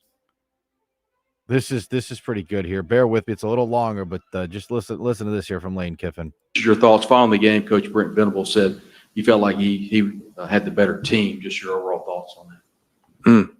That's an interesting take. That's a hot take. A better team. I wouldn't have thought that people watching would say that. You know, I felt that we won at their place in weather that as a defensive head coach you would normally wish for, and won by 8 points. And I think we left a lot out there. I think we should have won by a couple of scores. So I don't know how he evaluated that game, that they were the better team. I mean, we had way more yards, 21 first downs to 14, and we played 87 plays of offense, and they had 1 sack and didn't force any turnovers. That's a interesting take. But whatever he needs to say. And also following up to road trips. Maybe they had the better team last year too, and they beat them. He's beautiful, Sorry. man. Yes, sir. Following up on the road against Georgia. Maybe we had the better team in Oklahoma when we beat them 55-19 in the national championship. Maybe you had the better team at Clemson when we beat them 45-40 in the national championship at Alabama. Next question, my bad. Oh, man. You Get got me. your money's worth, man. Get your money's worth. Holy smokes. How about that? Oh, that was outstanding. That was pretty good. He had all those things ready to roll there, man. So as they beat Oklahoma over the weekend. he had the stats ready to go about He said what? Oh, is that what he said? Well, let me by the way, after the game he got interviewed out on the field. I just caught it. And one of the Oklahoma defensive players, he goes, "Man, I listened to your yap before the game. Get out of here!" And they go, "Oh, my bad." And they go, "Oh," and they it was awkward for the poor woman down on the field getting ready to do the interview. And then he just went back and started answering the questions. But he told this guy, and security got the guy out of there. He goes, "Man, get out of my face, man. Told me how good you guys are going to be on defense." He is something, man. Yes, he is. All right, Joe. Here we go. You tell me who's the biggest loser out of these next two stories here. First, we got Adrian Peterson, who was found over the weekend asleep at the wheel at a gas station. Peterson, man, always something. He's watching a game. He gets in a fight. Something like what? Yeah. What the? Was it a fantasy football draft or something? He's good God. It was was it a poker game? Poker game? Maybe a rig poker. Might have been one of those. Yeah, you never know. Maybe one of the mobsters. Maybe he was all right on that one, but this is another one here for Adrian Peterson, and someone photographed him sleeping behind the wheel at a gas station. Cop showed up, of course, that's not good. And arrested him. There's also a gun found inside the car. This is the second time, I believe, already this year that he's gotten arrested for DWI. He was supposed to have a celebrity boxing match of some sort. Yeah, but, that's up in the air right now, unfortunately. I hope he's okay. I do. I hope he's all right mentally and also financially, because financially, I'm guessing not so much. He was a hell of a player. But he was a great player, and gotta stop putting other people at risk, though, man, with these DUIs here. Yeah. But we got another one, and this guy is a born loser.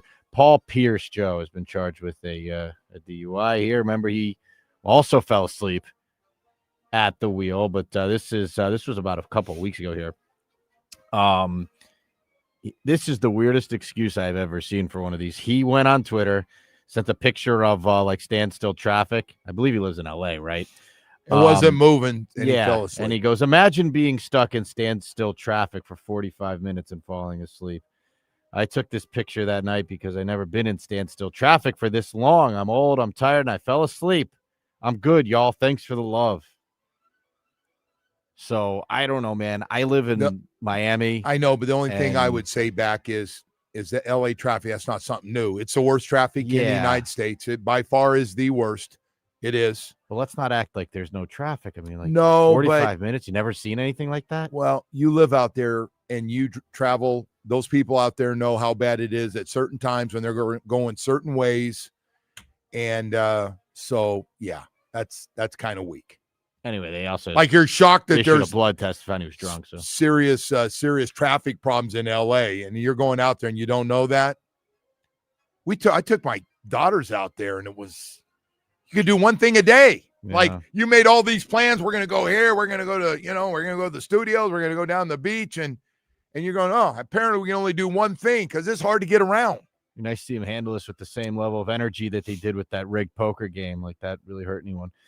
All right, our final one here, Joe. You're on a roll with your We shots. had this is interesting here. So we always talk about people making a fortune on cards.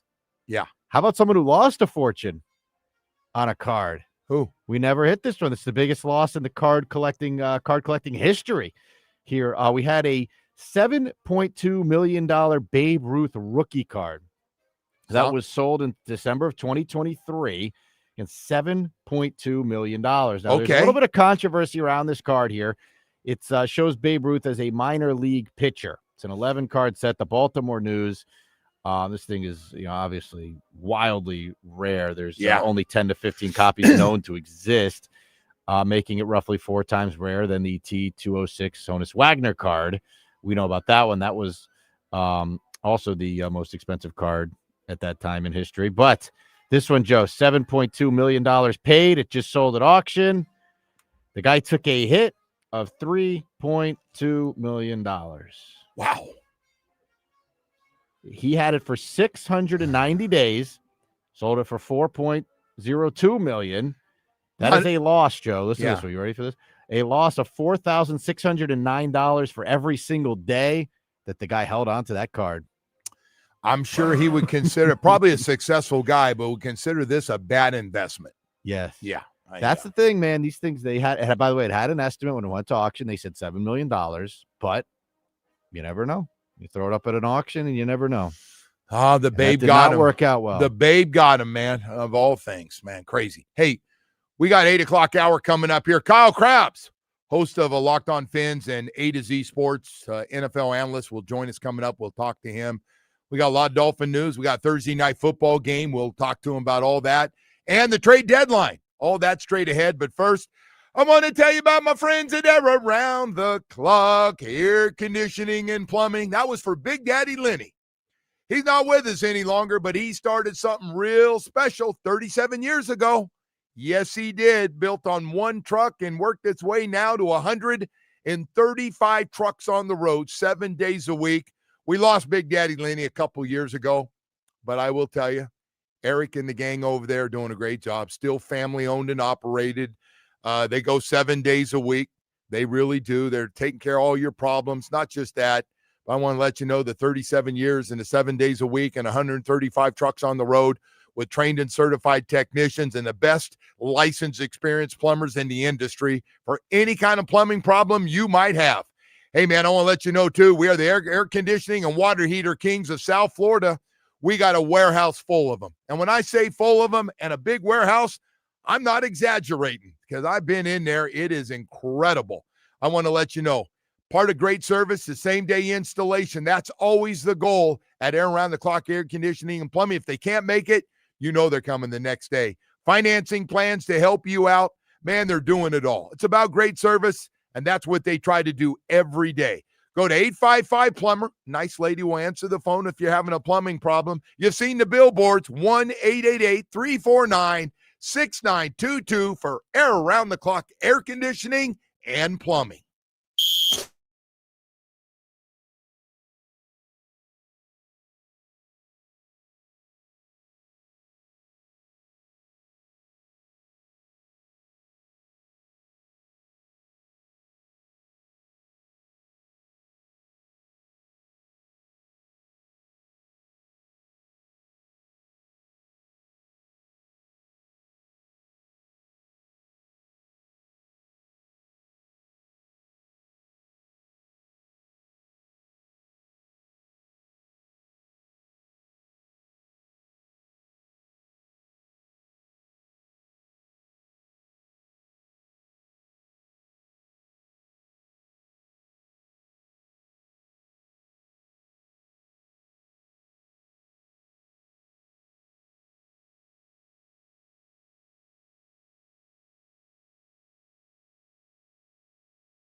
Doral Hyundai, home of the price seats, our lowest price. Visit us at Doral Hyundai or DoralHyundai.com. Starting with the Heat, who will welcome in the Hornets tonight. Tip-off from the Kaseya Centers at 7:30. The game can be heard on 104.3 WQAM. On the ice, the Panthers will host the Ducks tonight. The puck drops at 7 from Amarant Bank Arena. That game can be heard on 560 AM.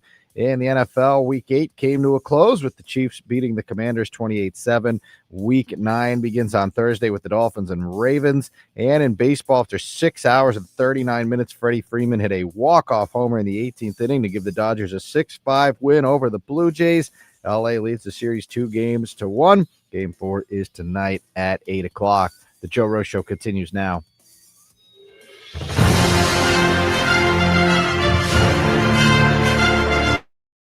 And it is time to head out to the Toyota of Hollywood Hotline. Shop over 2,000 Toyotas on sale at one location. Toyota of Hollywood on 441 between Hollywood and Sheridan. ToyotaofHollywood.com. All right, Woody, Kyle Krabs, host of Locked On Fins and A to Z Sports NFL analyst, joins us this morning. And Kyle, as I say good morning to you, 34-10 win, most complete dominant game they have had in a long, long time. How do you explain that after what had happened a week earlier? Yeah, it's certainly one of those look yourself in the mirror at the end of the game on Sunday against the Browns situations, right? And it seemed like some people found themselves. And I got a great deal of respect for that. You know, they came out, they played inspired, they played kind of looked like the team you thought maybe. Obviously, you don't expect to win games by 24 points in the NFL every single week, but they looked like the team stylistically that you hoped maybe you thought that they could if you were buying on the Dolphins this offseason with some of their personnel moves. And, you know, you got a bunch of the safeties involved, and the guys on the edge looked really good against the run. We were a little bit more sturdy inside. The run game was obviously humming. They did some different things in that regard that I think were needed adjustments to put some different stuff out there. I don't have any complaints coming out of a game like this. It was just, hey, where's this team been all year? I thought what Mike did, I start with Mike before you get to all the great performances and Jordan Brooks and the way he played and Tua. I think what Mike McDaniel did to get that group ready, and then the creativity and the play calling with it, as you said, playing with an extra offensive lineman, playing all the running backs, a lot of two-set running backs in that game and getting those guys really involved. But he dialed up a couple plays that Atlanta was completely confused on. You just don't see that unless you just flat out outcoach somebody, and he did it.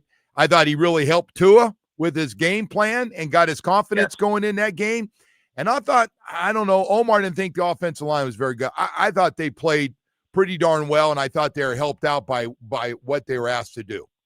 Yeah, I think that's that last part is it for me. Was it a bunch of stalwart performances across the board? No, I thought Jonas Savaiinaia probably played his best game. I thought Aaron Brewer was phenomenal.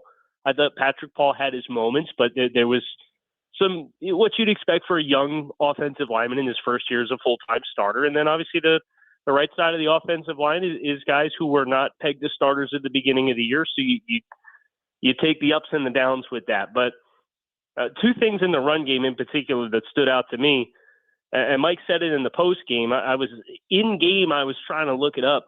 They'd never run a single snap with 6 offensive linemen on the field at the same time in the first 3.5 years of Mike McDaniel's tenure as coach. This is the first time they ever did it since 2022. They're the only team in the NFL that had not run a jumbo snap since the start of the 2022 season.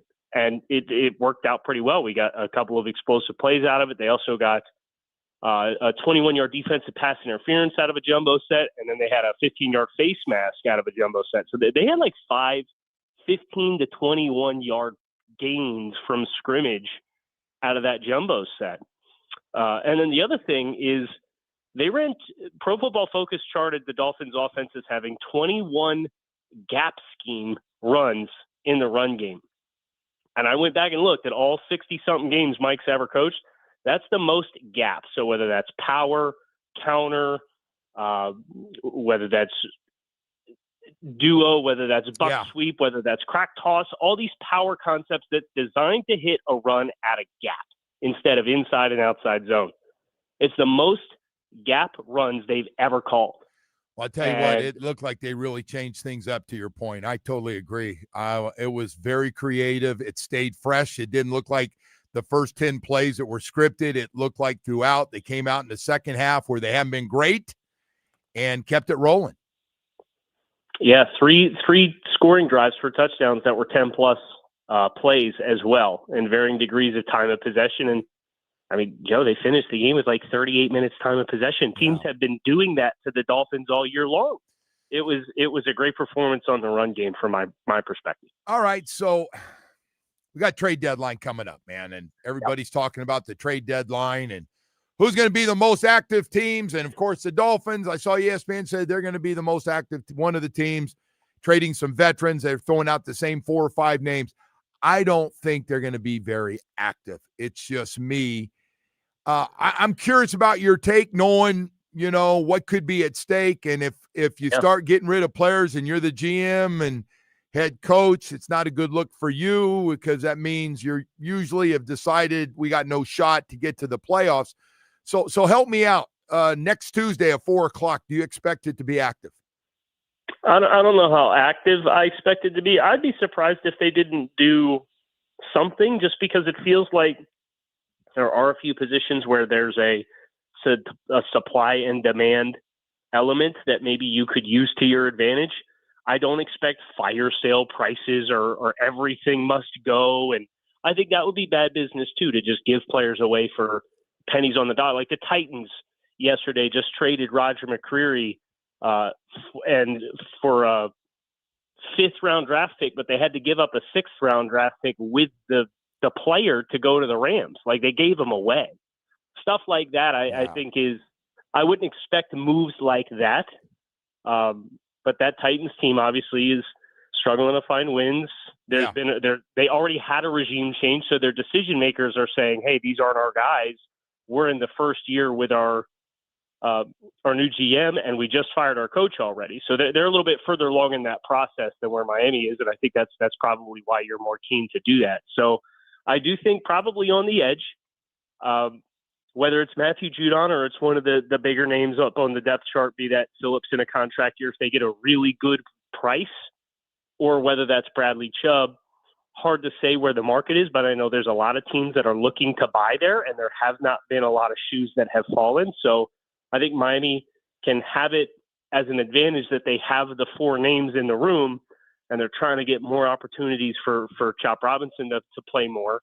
I think that's probably your best stage for there to be a trade in which the Dolphins aren't perceived as punting the rest of the way.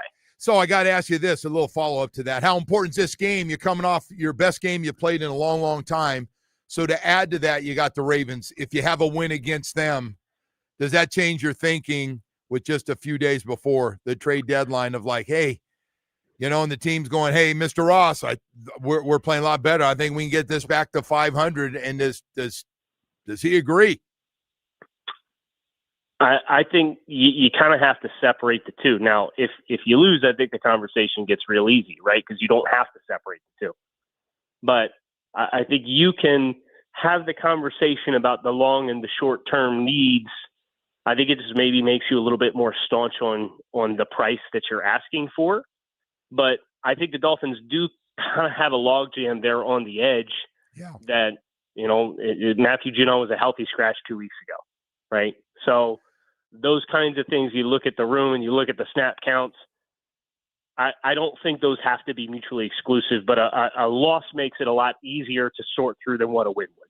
You believe Judon, that would be the one, but does he have any value to trade for him for playing basically special? He's playing a little bit on defense, but he's not one of their main guys. Well, yeah, it would be a late round draft choice is I think what you would end up getting there, but with the salary that he's on, it's not a supersized salary like a team that trades for Jalen Phillips, and obviously Jalen's a better player in the prime of his career at this point. But that's you're talking half of a 5th-year option that was $13 million, right? Versus Judon signed this year on a 1-year, $3 million contract.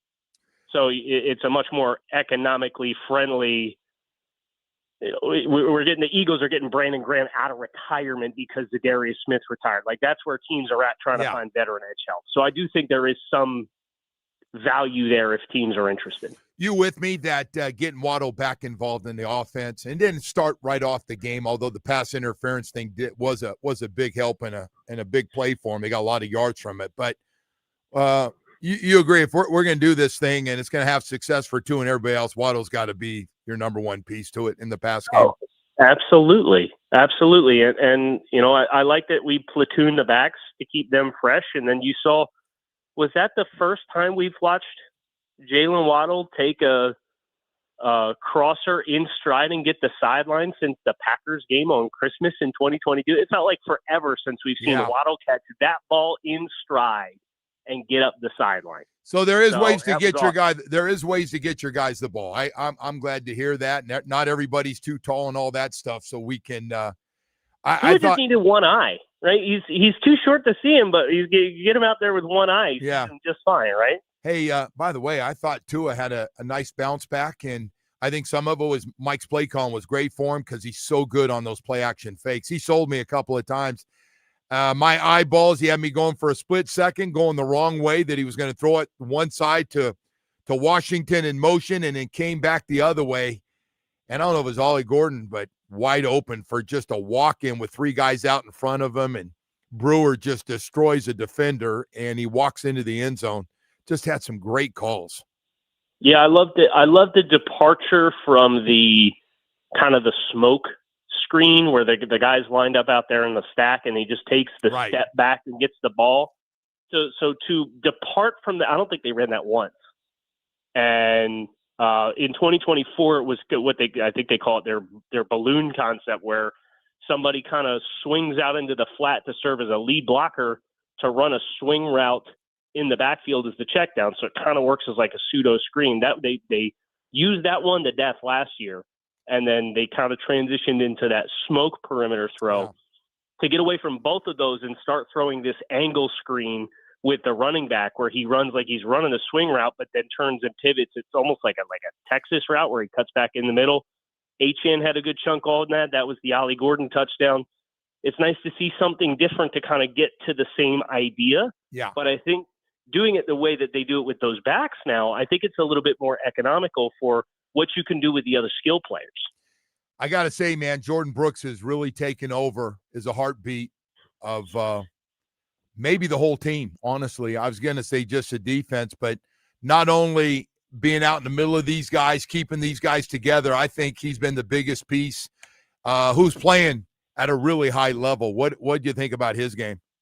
Yeah, it was I did my show at Locked On Dolphins yesterday, and I said, Jordan Brooks had the sack. He had 10 tackles. He was all over the place. Great resume for AFC Defensive Player of the Week. And I knew full well that Myles Garrett had 5 sacks on Sunday. I just forgot in the moment when I said it. Yeah. So I think it's a shame he's got a good performance on the same day that somebody gets 5 sacks. But he's been phenomenal. He's been everything that you hoped he would be in the offseason when he played the way that he did last year, and then you heard that he was taking on more of a leadership role. And players like Jordan Brooks are important, right? Because, this season is going to play out however it's going to break and whatever way it's going to go, and whatever decisions are going to be made. Yeah. You need to know who you got in the foxhole with you that is a cornerstone player. And I look at a player like Jordan Brooks, and I think he's a cornerstone player for the long-term future of the Dolphins. And I know he's not on a long-term contract beyond 2026, but he's a cornerstone player. Yeah, no question, man. Hey, I can't keep you too long today because I've been getting in trouble for these long interviews and everything else. But hey, thank you. Appreciate you coming on, Kyle. Thanks, buddy. Good stuff, Joe. Kyle Krabs, host of Locked On Fins and A to Z Sports NFL analyst. I've been getting long-winded here. Hey, I want to tell you about hurricane season, man. I just turned in like we're having a cold beer, and let's just keep talking, man. Hey, I want you to protect your home with Loctite Impact Windows, Doors, and Roofing. Starting to look around, hurricane season. That big boy that's going out there in the islands right now, man. Good luck to all the islands with the big one, Category 5 out there right now. I just want to let you know there's only one thing we can do. As you know, we're always praying it's not us, and hope nobody else gets hurt. Is protect your home, and you can do it with Loctite Impact Windows, Doors, and Roofing. Got an old leaky roof? Replace your old roof now and pay later.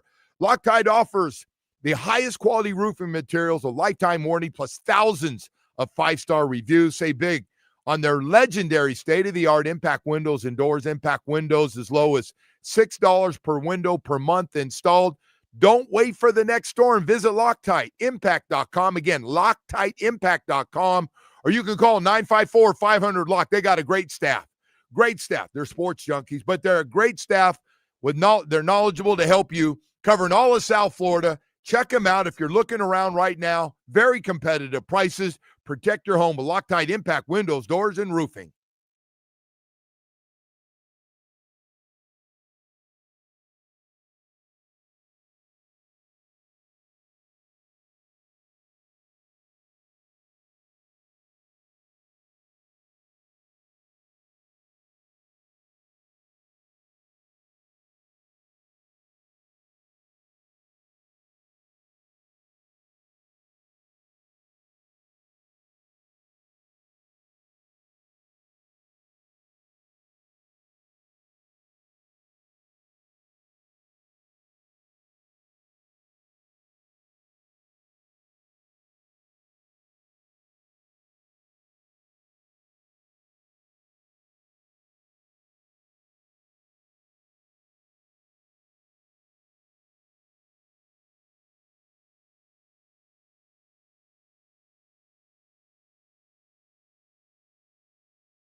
Hey, welcome back, and good morning to everybody. All right, so I got a few hours to get that tennis game in here before you said it gets a little funky again. I think in the because of afternoon. the big storm out there. Yeah. Actually, I don't know if that has anything to do with it. I got to tell you, man, I always feel so bad for those islands. I really do. This is a big one. No, it's. I saw that, and I'm talking. Saw the plane that was the hurricane plane, so it was so choppy. He had to get the hell out of there. It was so bad. But I was like, damn, man, just those same poor people just get, whether it's Cuba or Jamaica or just sucks. But everybody's going, hey, man, I always feel sorry for everybody else, but as long as it ain't hitting us here in South Florida. Yeah, shut up, Joe. Sharp right turn there, it looks like, after it clears through. So yeah, we dodged this one. We've been dodging a lot here, man. It's good. Yeah. Dodging is good. Yeah. Anyway, hey, Wood, we've got Brett McMurphy on 3 Sports College Football Insider. One of my favorite guys is going to join. Boy, I'll tell you what, college football,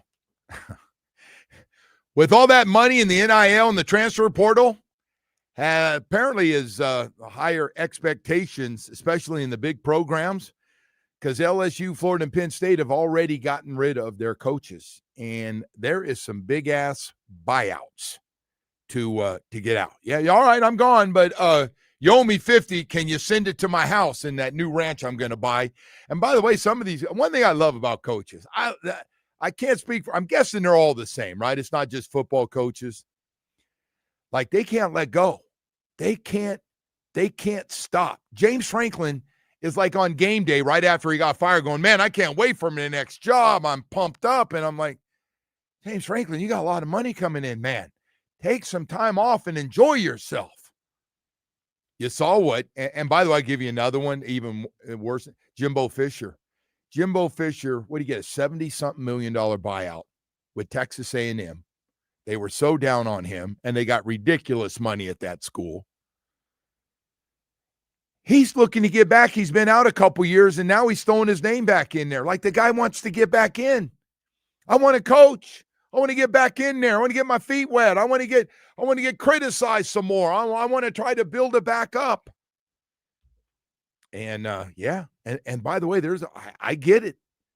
Hey, you know what, Woody's crazy? LSU, Florida, and Penn State are big-time jobs.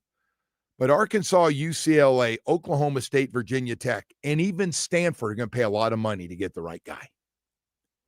They're going to pay a lot of money to the head coach. And before that head coach comes in, they're going to let them know we are committed to the NIL to put a lot of money back into the program so we have a chance to be competitive playing in this Power 4 conference stuff that we're in right now. But it's crazy.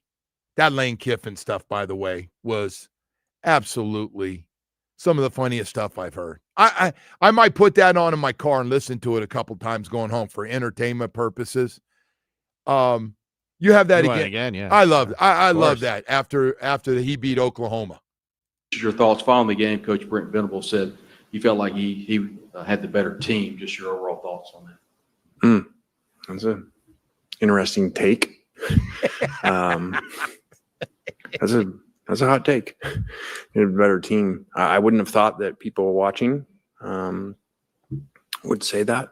I felt that we won at their place in weather that as a defensive head coach you would normally wish for, and won by 8 points. And I think we left a lot out there. I think we should have won by a couple scores. So I don't know how he evaluated that game, that they were the better team. I mean, we had way more yards, 21 first downs to 14, and we played 87 plays of offense, and we had 1 sack and didn't force any turnovers. That's a interesting take, but whatever he needs to say. And also following up to road trips. Maybe to Georgia. Maybe they had the better team last year too. We beat them. Sorry. Yes, sir. Following up on the road against Georgia. Maybe you had the better team in Oklahoma when we beat them 55-19 in the national championship. Maybe you had the better team at Clemson when we beat them 45-40 in the national championship at Alabama. Next question. My bad. You got me on Okay. that. That's outstanding. That was he's out there now because he was at FAU and we tried to deal with him a few times. And of course he's admitted in his documentary he's going through some wild times in his life. And he's made some changes. I already said he's off alcohol. Got off the alcohol. But I got to tell you, that's just, Oklahoma's known for their defense, if you didn't know that. And he just, by the way, he had a history lesson from where that guy had been, too. I mean, did somebody hand him a piece of paper to give him so he could, or he just remembered all those scores? One thing about Lane Kiffin, even if you coach with him somewhere, he'll take a shot at you. Like, he's going to take a shot. And he used to take shots at Nick Saban, too, like, on things. He hadn't changed. I watched his documentary, and I don't know what he's going to do. Everybody thinks he's going to take this Florida Gator job. Now everybody's talking about what's a better job, LSU or Florida, and I don't know. They're obviously both really good jobs. I got a vision of both of them winning championships. Hell, LSU's had 3 different guys win championships. Penn State, job's a good job. Penn State's going to pay good money. If you're paying big money for a buyout, you're paying big money for a coach to get the right guy. I got to tell you, those other jobs, that's not going to be chump change. Those aren't like $1 million a year jobs. Man, it's a different world, man. Different world. Those guys didn't even go. They didn't get through the season. They got rid of them. Hey, speaking of that, Brett McMurphy's going to join us next, our college football insider on 3 Sports, and we'll talk to him about all the craziness that's going on. Speaking of that, the Miami Hurricanes, only the second road game. Is that possible, Woody? Am I right? Second road game for the Canes, going to SMU, just Florida State, and that's it? Right, yes. I think it's the first time they've left the state. Jeez. Right? It's crazy. Yeah. I'll tell you what. That is crazy. They better come out ready to play and not do that Stanford thing against SMU, because Rhett Lashley's name's out there, too, as one of the hot coaches to get one of these jobs if he they wants had a rough one last week. Yeah, he did. He did. Early kick, though, man. Yeah, early kick. Noon Eastern kick. What the time? Our young guys like the early. Yeah, our young guys like that. Good. They like that. Good. That's good. We like that, too. All right, we'll get with Brett just a second here. First, though, I want to tell you about Baptist Health South Florida. Boy, I'll tell you what, they got a great sports medicine program. People ask me every day, Joe, where do the pros go? And by the way, every time I tell them, enter Miami, the Heat, the Panthers, the Miami Dolphins, FIU, high school, college, and professional athletes, not just here in South Florida, but from all over the country, because it is one of the top sports medicine programs because of the great specialists they have. When somebody goes, hey, Joe, that's what I wanted to ask you. Can you get me in to see one of those specialists? My knee's killing me. So sometimes I do it. If it's a friend, I'll make a call or two. But listen, those doctors are for all of us, man. You talk about some of the top specialists for the knee, anything to do with the knee. We got 4 or 5 of the best in the business. Shoulder problems, foot and ankle, hand specialists, back specialists, hip and knee replacement specialists. We got a bunch of doctors for that, man. That one is, all the guys are going through that now. All my guys in their 60s, hip and knee replacement, Achilles. And you know the best news of all, and Dayton Broward, you are covered with great facilities. Doctor's Hospital in Coral Gables, Hard Rock Stadium next to the training facility, and 595 and Pine Island in Plantation. We got you covered everywhere, man. And these doctors are not just the team doctors, but the specialists that do the operations. Hey, man, you don't need to go anywhere else. I don't care how famous you are. We got great ones right here in town. Visit BaptistHealth.net/ortho for great success with the best doctors in the business.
ultra reliability.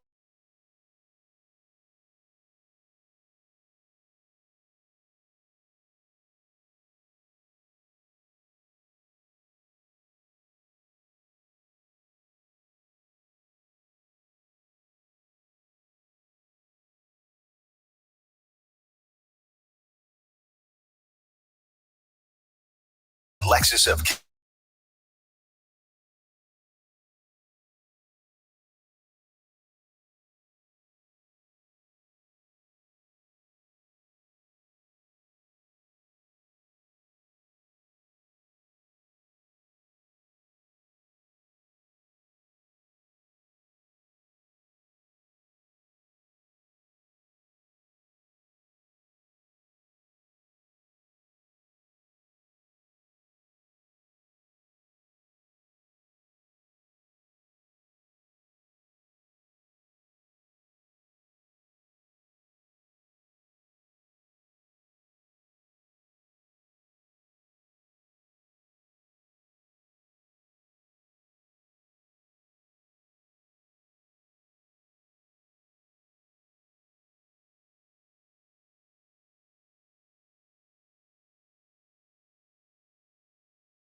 Toyota of Hollywood Hotline Shop. Over 2,000 Toyotas on sale at one location. Toyota of Hollywood on 441 between Hollywood and Sheridan. ToyotaofHollywood.com. All right, Woody. Brett McMurphy on 3 Sports College Football Insider joins us this morning. Brett, man, I had to have you on. All this craziness going on and all these coaches getting fired and all these jobs opening up and Lane Kiffin in the middle of everything and the ACC. So I want to ask you, we got a lot of Florida Gator fans down here. What's a better job for Lane Kiffin if offered both, LSU or Florida?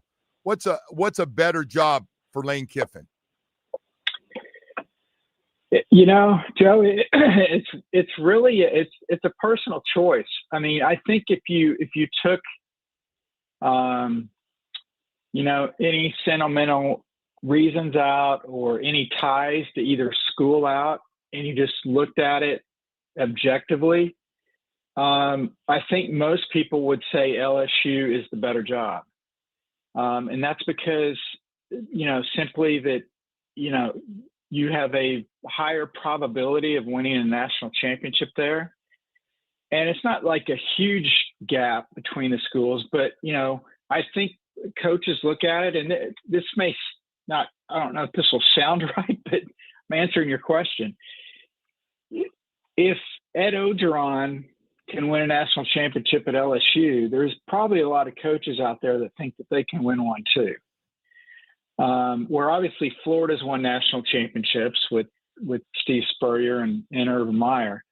But, the last 3 coaches before Brian Kelly all won a national championship within their 4th year. The talent that LSU has amassed, you would just look at the NFL rosters on Sunday, all the former LSU guys that are playing on Sunday.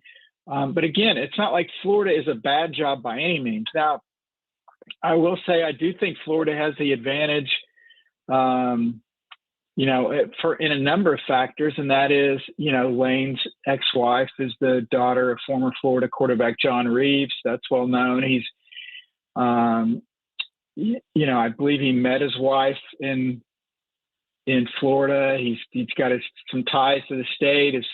His dad, Monty, obviously was a longtime defensive coordinator here in Tampa with the Bucs. So there's some emotional ties to Florida. I know people are like, well, wow, Lane's going to take whatever money's the highest. And he even mentioned that, I think, yesterday, where money's not going to be a factor. Money's going to be close enough. All I know is he's going to make a lot more money. He's not going to stay at Ole Miss. I don't see any circumstance where he stays at Ole Miss. And it's not like, look, LSU's going to offer him $20 million a year, and Florida's only going to offer him 12 or something, so he's going to go to LSU. I think the numbers will be comparable, but it's just going to be it's going to be a personal decision. Before LSU, I would have said I was 95% sure he'd go to Florida. Now I don't know. Yeah. I don't know. Again, it's a personal decision and something obviously he's going to have to determine. And, again, does he get to the playoff, and how long will this decision be delayed if they get into the 12-team playoff, which they look in a very good position right now, as long as they don't fall apart down the stretch. Jeff Brom, number 2, head coach of Louisville. He's a hell of a coach. You expect him to leave and take one of these top jobs? I don't know, because again, Joe, the weird thing is, it's not like a few years ago where, 5 or 10 years ago, where guys would jump because of money. You can get similar amount of money. Yeah. I was talking to an AD yesterday, and they're like, do you really need? How big of a deal is it really to get an extra $2 million or $3 million to go somewhere else? And I know, I'm making it sound like, I'm talking about an extra $10 or $20. I'm not. Obviously, that's a substantial amount of money. But again, also, if I'm Jeff Brom, and this is different than Lane Kiffin's situation, if I'm Jeff Brom, do I want to stay at Louisville where I have an easier path to the playoff than perhaps go to a job in the SEC or the Big Ten, where now suddenly there's more bodies to jump over? It's a tougher degree of difficulty. And also, something that I'm sure a lot of coaches are thinking about, and certainly their agents will remind them of this. Although the expansion of the college football playoff looks like it won't happen for a couple of years, potentially we could get up to, 16 or 24 teams. How does that impact you? Yeah.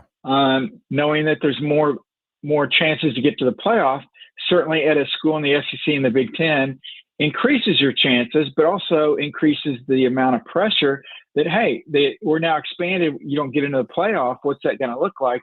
Where if you're in the ACC, you're in the Big 12, and you're one of the top tier teams, you've got an easier path to get to the playoff. So there's a number of factors. There's certainly a lot of coaches that are going to get a lot of raises out of this.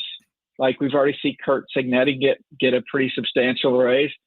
But this thing's going to get crazy. It is. And we're at 12 right now. I think, Joe, we'll double that by the time we get to November. Hey, so you spoke about the ACC a little bit. Hey, I'm just looking at this big picture. I don't know if you've had a chance to really look at it. There's a good chance Georgia Tech is going to go undefeated in the ACC. I don't know if they're going to beat Georgia in that last game or not, but they're going to go undefeated and go to that ACC championship game and a good chance to win it.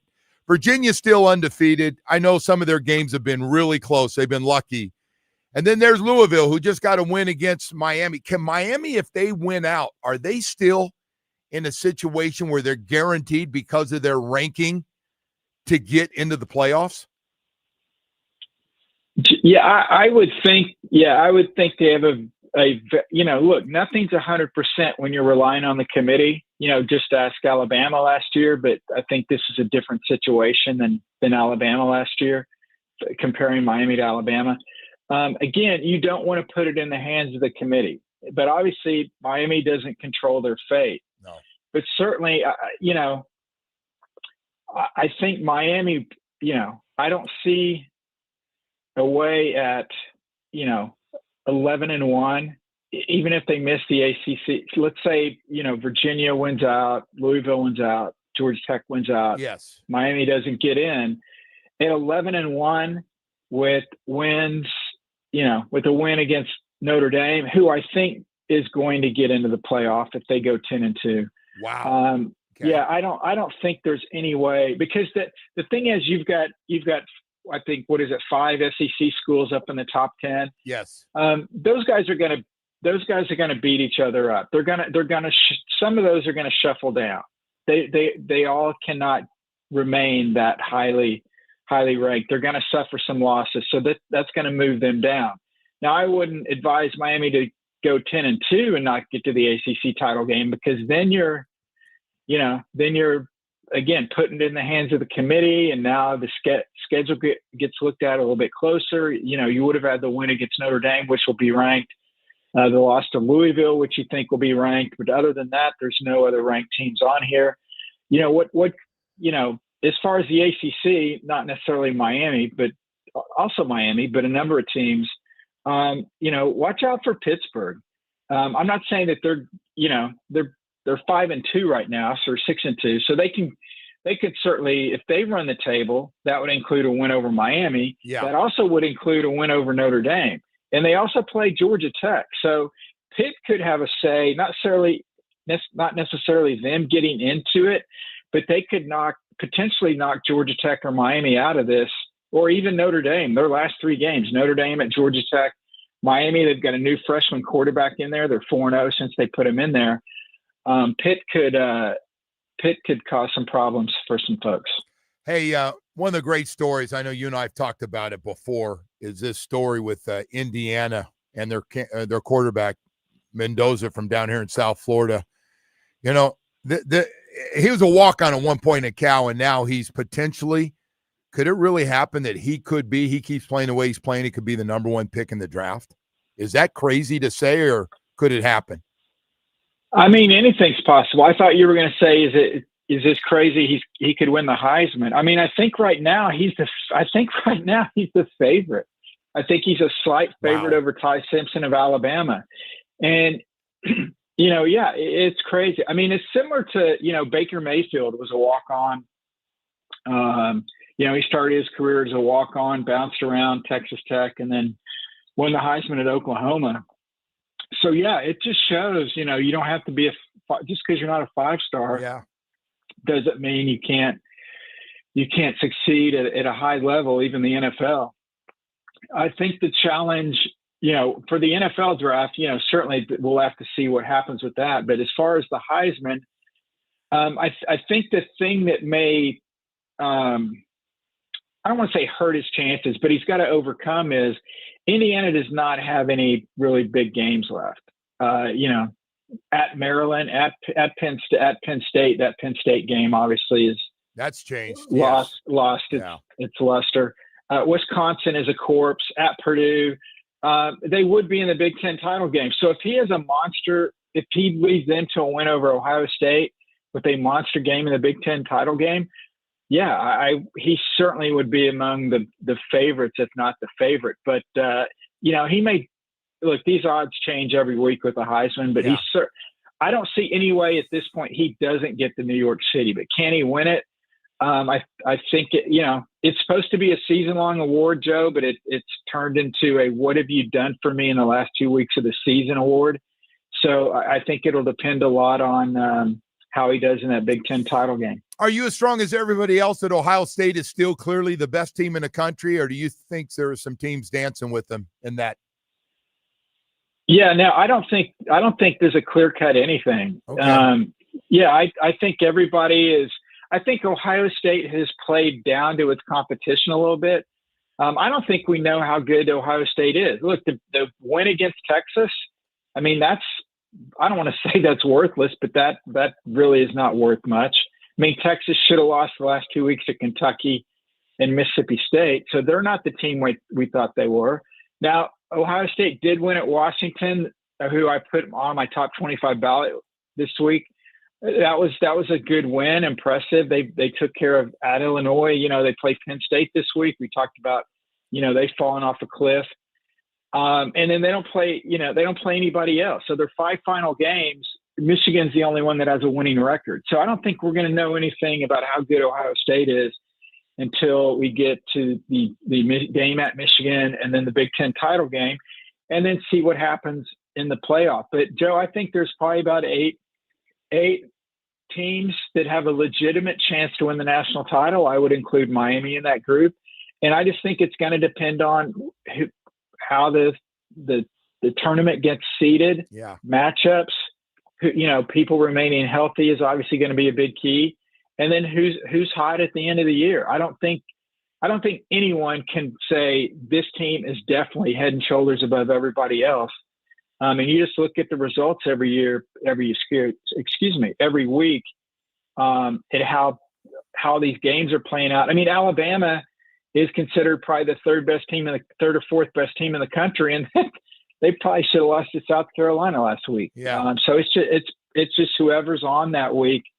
But yeah, I don't think Ohio State is a clear-cut favorite. I think they're a slight favorite, but certainly I think there's a number of teams that can beat them. Man, it's going to be a lot of fun to watch all this stuff. Brett, thank you so much, man. I really appreciate you finding time as always for us. Thank you, buddy.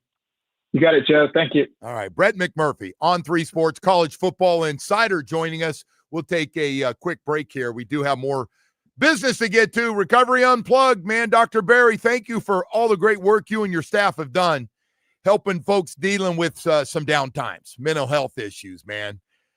Get in that funk and can't get out of it, man. Everybody's noticed. Your friends have noticed. Your family's noticed. You get a little mental health funk there. Hey, man, I got great news for you. Dr. Barry and his staff, Recovery Unplugged, want to help you. They do. Then when we get you back out on the road, man, back out on the main road there, feeling better, Recovery Unplugged Behavioral Health has a beautiful mental health residential program in Fort Lauderdale. For 12 years, they've helped over 20,000 people heal with expert clinical team and innovative treatments like ketamine therapy for depression, anxiety, and trauma. If you or someone you love needs a winning strategy, call 954-737-4508, 954-737-4508. Pick up the phone or check them out, recoveryunplugged.com. Everyone deserves a great season in life. Recovery Unplugged, heal out loud.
Day.com. Starting with the Heat, will welcome in the Hornets tonight. Tip-off from the Kaseya Centers at 7:30. The game can be heard on 104.3 WQAM. On the ice, the Panthers will host the Ducks tonight. Puck drops at 7 from Amarant Bank Arena. And the game can be heard on 560 AM. In the NFL, Week 8 came to a close with the Chiefs beating the Commanders 28-7. Week 9 begins on Thursday with the Dolphins and Ravens. And in baseball, after 6 hours and 39 minutes, Freddie Freeman hit a walk-off homer in the 18th inning to give the Dodgers a 6-5 win over the Blue Jays. LA leads the series 2-1. Game 4 is tonight at 8. And, Joe, before we get back to it, here's how it sounded in L.A. last night. Los Angeles. Freeman sends a fly ball to center field. Varsho's going back before the catch strikes me. Freddie Freeman has ended it. It's a repeat hero with the last word on a Game 3 classic. Wow. Jeez. All right, so I am a complete phony and fraud, but I did not watch baseball for 6 hours and 39 minutes. No. I don't think anyone expected that you would. I did, have. and I got to tell you, I woke up at 2:40 this morning, went back to my office. Did you catch the end of it? I caught the very end of it, and I thought they were just I saw the home run, so I thought, oh, man, they're just happening. I just caught to see what happened at the end of the game. It was live. It was live. That thing went to almost 3 o'clock this morning. Boy, you wake up early. Well, also didn't see much of the start of the NFL and the MLB last night either. By the way, what a great time, man. If you like them all, and it's like it just keeps coming. Panthers. That was the Sports Equinox yesterday. That's right, yep. Sports Equinox. And tonight we got what is it tonight? You remember? The Frozen Frenzy? The Frozen Frenzy. I forget it. Thank God you said it. Sound like a dessert. You got me all excited, some kind of real delicious dessert. But so we got Panthers and the Heat, both home. We're going to have a lot of these, I have a feeling. We always do. Panthers and Ducks in Broward County, of course, the Heat, and the Charlotte Hornets in Dade County. And, hey, man, Panthers have been really good at Jerry's house. They have really, really played well. Amarant Bank Arena. And Brad Marchand's out tonight, death in the family, so hopefully he's okay and able to come back soon, and our best wishes are with him. And then I got to tell you, the Heat are just playing like that, fast pace, fun to watch basketball. A lot of guys playing well.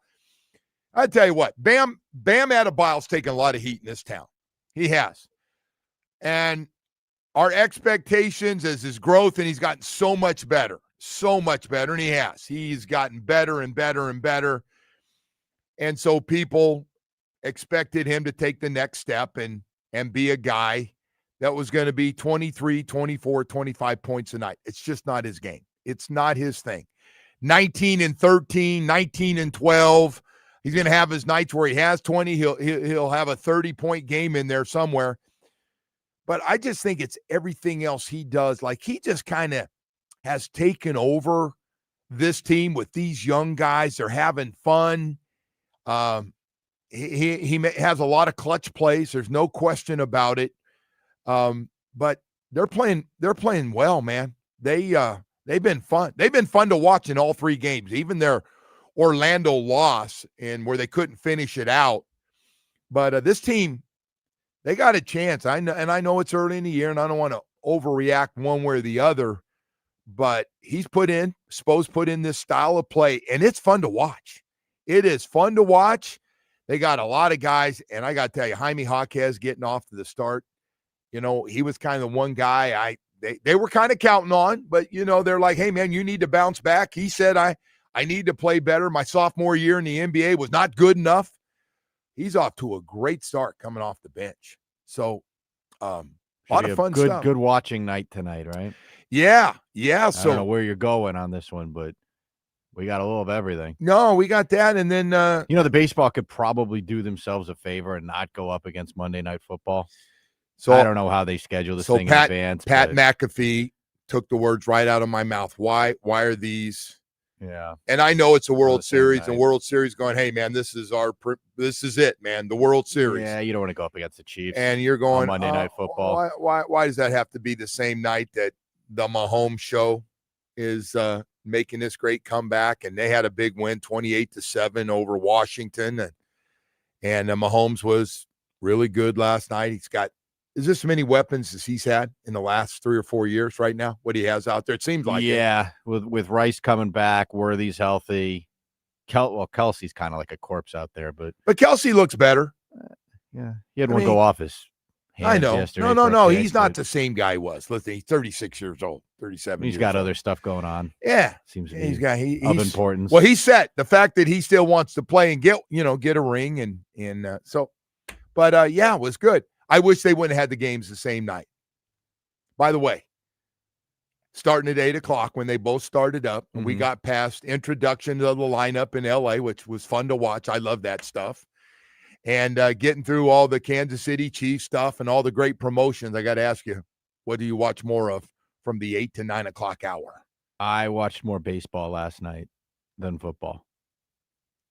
You? Well, you were asleep. I didn't get very into it. No. Yeah. No, I the thing with the baseball. That's why I got up early. I got up early and watched the highlights of both. I think anytime Ohtani goes up to the plate, it's must see TV. Oh, he is. And he bats first, so it's like, you want to watch the beginning of that. I also thought that game was going to start at 8, and they dragged it out till, 8, they got 10, you, though. 8 something, They got you to check in early. They did. Wanted to make sure around. Oh, Canada. Yeah, they got the extra anthem. Tonight's a no-brainer, though, right? I mean, you want to see how Ohtani throws in the first inning. Hey, then they're doing they're doing the interview after the game, and they've got Shohei Ohtani there, and he's got the interpreter with him, but they're going back and forth, and they're going, all right, man, we'll see you in 17 hours when you're the pitcher for tomorrow night's game. 17 hours from the end of that game to grab a bite to eat, go get sleep, come back, get your arm warmed up, and go get him, big fella. If he wins this game tonight, this is one of the greatest athletic accomplishments in history, right?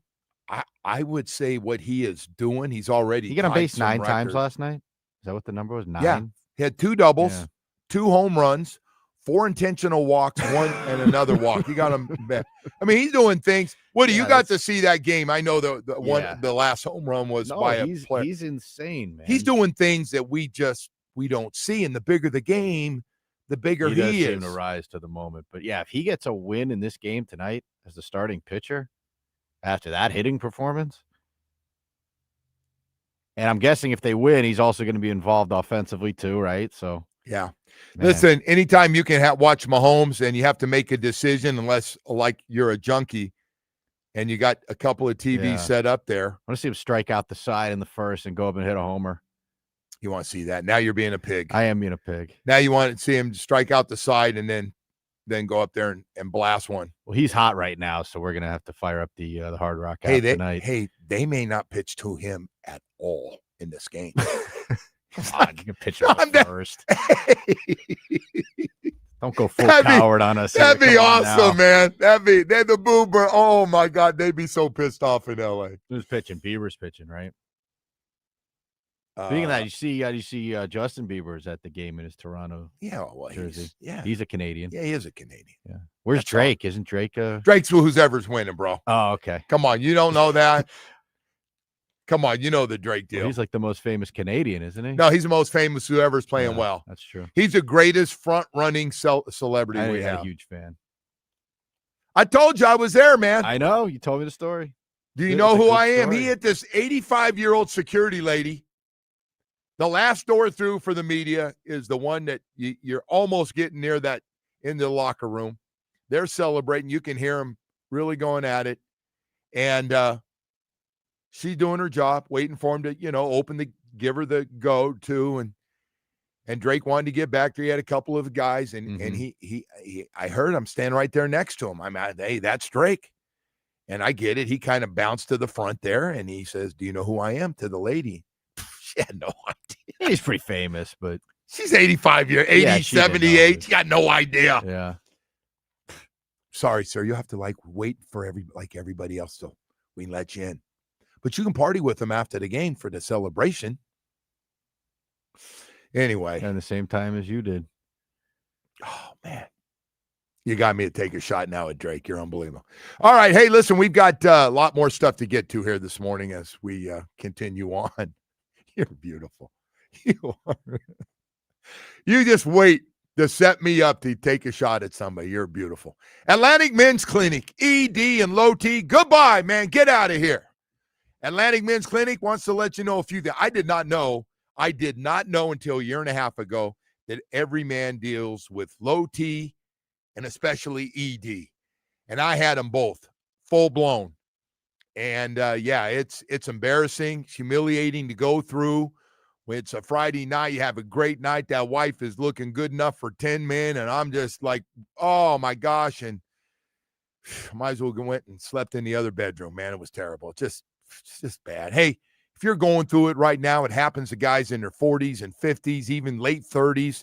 It's going to happen sooner or later. It's guaranteed. It's going to happen to every guy. Not only your energy level goes way, way down, you start gaining that 20 pounds. And then on top of that, your sex drive is gone. Well, if you're tired of that and don't want that to happen to you, you can go to Atlantic Men's Clinic. This is what they do, period. And nobody does it better. Nobody handles it better. Nobody has better people and a better program. They give you the PSA test. You meet with their professional staff. They look at your results, and then they put you on a plan to get instant results. I'm talking real fast. 7 locations in South Florida to serve you. I go to Plantation. We've got a brand new one in Hollywood for you to go to. They're all spectacular. They're clean. They're beautiful. They're professional. And their people know what they're doing. 877-455-7300. Set up that first appointment. Get rid of it. Get rid of it, guys. Stop being embarrassed and lying to everybody. Do something about it. Get rid of low T and ED today. Visit AtlanticMen'sClinic.com for more information.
Hollywood.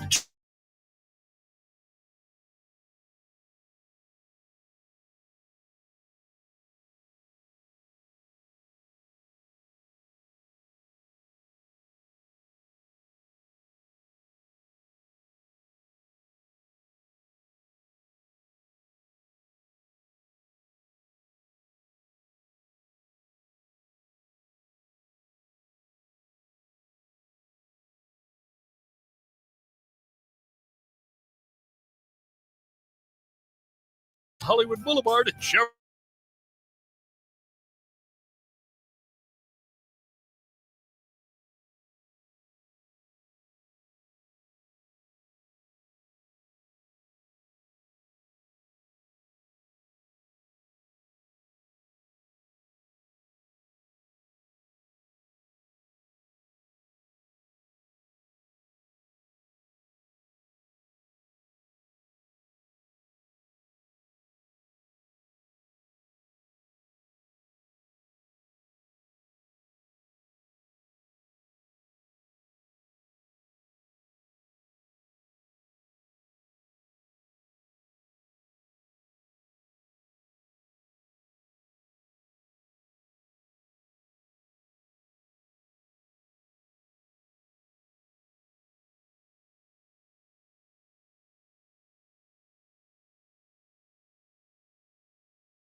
Well, Woody, we don't get a chance to say a walk-off home run in the 18th inning. They played 2 games last night in the World Series. Hell, they didn't need to play it. Well, they actually did because I think the last 9 innings were shutout baseball for both teams. Anyway, wild night, man. Wild night. I'm always wondering if you're a die-hard baseball man, grew up with it, still your favorite sport, and it doesn't necessarily have to be Marlins baseball. It just can be wherever you. Hey, I'm a California guy myself. I mean, had a favorite team growing up. Could you watch 6 hours and 39 minutes of baseball? By the way, if you just get the highlights, it's good a highlights you're ever going to get. There were just so many cool plays that were made.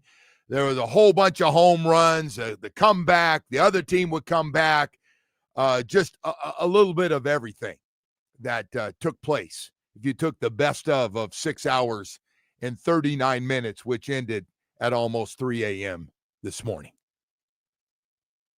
Now, I guess you had a little action on it, or a lot of action. You probably stayed up. That's funny. If you're in that ball game, then you're probably staying up and watching a lot of that. Well, what stings is, a lot of people, I guess, had the Dodgers on the run line there, with minus 1.5. Ooh. That stings. Yeah. If you had Ohtani on any sort of prop bet, you did pretty well. Hey, you know what's crazy? The Dodgers, just watching the highlights this morning, they must hit 3 or 4 baseballs to the warning track. They did. And then in the 12th, Freddie Freeman hit the one. He hit a home run. He hit one earlier that was just short. There were a couple guys that hit him out there. Then in the 12th, I showed you that play where the guy chases the pitch with the bases loaded for Toronto. Right. And they get that nice flip over to first. Yeah, like glove flip. Beat him. Yeah. Never got in the other hand. Yeah. Glove flipped it to him. That would have been there was a throw from deep right field, hit the cutoff man perfectly, and then there's media criticism because he was thrown out by so much. Man, hey, everything's got to be perfect, right? Throws got to be perfect. He did get thrown out by a lot, but hey, that throws off a little bit, or he's got to pick it up, on a one hopper. But they made 2 great throws to the infield and infield to the catcher that was just perfect, man. I mean, they work on that and talk about hitting a cutoff man, and that's what big time professional baseball looks like. That was just a great play to watch. Great throw at home, and he threw him out. I mean, it wasn't even close, but anyway, it was a lot of wild stuff in that game watching it. But to be honest, 6 hours and 39 minutes of any sport. I don't care how much you love it. Like, I could watch this all day. Really? 6 hours and 39 minutes? Cutting into 3-4 hours of sleep? Good luck. Go get them. Must be nice to be out on the West Coast, though. It's barely midnight. Yeah. That thing ended. Could have made it to that. So they took out, for the playoffs, they don't put the runner in extra innings at second base. What do you think of that? I'm fine with playing regular baseball. I mean, it's the World Series, man. Yeah. You can't. No gimmicks. Even like after No every guy's gimmicks in the pitched and the World whole Series. team, No. they got people coming out of the stands to pitch. It's part of the strategy, All right. though. Right? Yeah. I think these next few games will be very interesting. Well, it was imagine if the Blue Jays win this one tonight, tie the thing up. Oh no, I'm dying to see. They had their chances. Yes, they did. They had a couple guys thrown out on the bases, and they had their chances. Guy got thrown out at third base as well. So Texture said if I was the Blue Jays, I'd drill Ohtani with the first pitch. It's an interesting strategy. That's old school right there. That's old school talking. I mean, I don't think that's Juan Marichal and Don Drysdale throwing at each other right there, man, with bats in their hands. And that's. I'm not entirely sure he did anything to deserve that, but whatever. You wouldn't even pitch to him. You're a full coward. I don't care. Yeah. By the way, the guy every time he didn't score in any of them. They go, no, you go to first and stand by yourself. We're going to get all your teammates out. Yeah. And they did.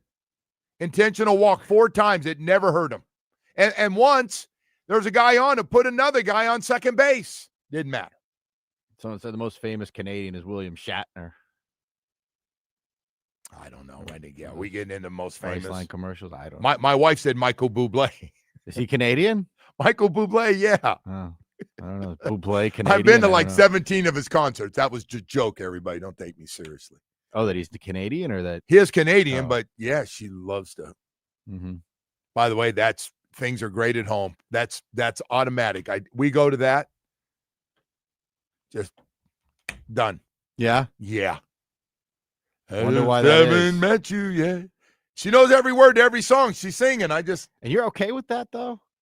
The fact, like, you go right home and she's, revved up? Yeah. Hell yeah, I like it. You didn't have much to do with that, revving up. Like, you're okay with that? Yeah, I go up. Might be thinking. She tells me, go get a beer if you want. I mean, go get a drink. Really? Go get tequila, whatever. She's just singing along, man. Mm-hmm. Okay. There's a lot of famous Canadians, so let's not get carried away. Are there? Yeah. You act like what? You're going to be a dumbass about there's not a lot of famous Canadians now? I would, now put you on the spot and ask you to name any. I don't want to do that to you because I don't think you can. Bieber. I already said Bieber. Well, I'm saying it too. Drake, you're talking about can't Drake. Say any of the ones that I already said. Don't they have like a prime minister over there, right? He's like the president? What's that have to do with anything? He's you can do all the prime ministers? Trudeau. My Trudeau, you. You're such an idiot. Well, I'm trying to name Canadians. You can't even name one. I'm not thinking about it right now. I'm zoned in on what we're doing here, man. It's a lot of hockey players. Oh, my God. A lot of now you're famous being hockey stupid. players. Yeah. Wayne Gretzky lives in L.A., and now he lives, I think, up here in Jupiter. Is he Canadian? Yeah. The great one? Most of them are, Jerky. Most of them are? Well, they go. I mean, guys come from Russia. I mean, we got some famous. We got Kachuk brothers. They're American. Yeah, I was gonna say he's not Canadian, is he? No, and just you don't know. Well, he's on Team USA. Will you stop? The Kachucks in there. Kachuk brothers are American. Sure. Need them back for the Olympic. By the way, we usually get help with the texters on this thing. I don't think anyone knows. No, but I don't do that.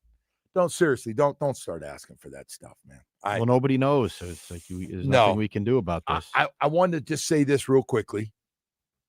The Heat have an interesting one. They have Charlotte tonight. Charlotte's 2-1 like the Heat, but this thing with Terry Rozier.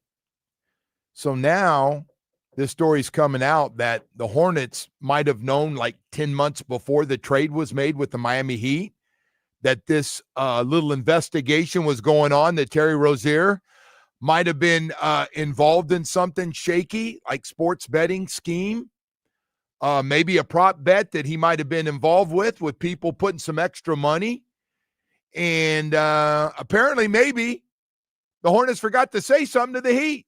And maybe the league knew too. Oh, stop. Brian Windhorst, man. What Brian He Windhorst? went all in on that Brian one. Windhorst goes, He's man, the gonna be NBA blackballed. could be cut. And I was thinking, oh, boy. I'm guessing that ESPN wasn't real happy with Brian Windhorst's comments on that. Real quick, Celine Dion. Yes. Tom Green. Oh, I know somebody, Brian Adams. Yeah. The Mike. summer of Yes, Brian Adams. Mike Myers. And my mother said, You know Mike Myers? now or never. What? Mike Myers. Austin Powers. Yeah.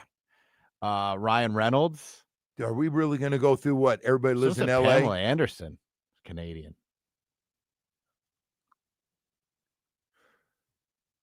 She was a smoke show.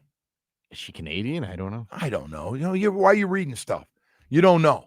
People could get you to say some stupid name. You just say it. At this point, I will. Yes. You would just say it. Oh, Shea Gilgeous-Alexander is Canadian. The MVP? Yeah, that's right. MVP from OKC. Dan Aykroyd, Jim Carrey. Stop. Yes. Jim Carrey is Canadian? Yes, I did know that. Oh, shut up. I knew that. Such a clown. Hey, I knew hey, that. man. Hey, man, stop it. We got to go. A lot of good Canadians. Look at that. Well, you act like what? There's like 200 people that live in Canada. Why are you being small population? Sometimes I always love this when a guy that's been smart his whole life. But you come on to be a dumbass. Okay. And say stupid things. You couldn't name any either, okay, in fairness. Kelly Olynyk. He is. Kelly Olynyk. John Candy, someone said. All right. I have done. no idea. You can keep going on this if you want, but I got more stuff. Kyle Krabs, host of Locked On Fans and A to Z Sports, our NFL analyst, going to break down the Miami Dolphins a little bit. We haven't gotten to a lot of Dolphin stuff. We'll have that coming up next. This hurricane season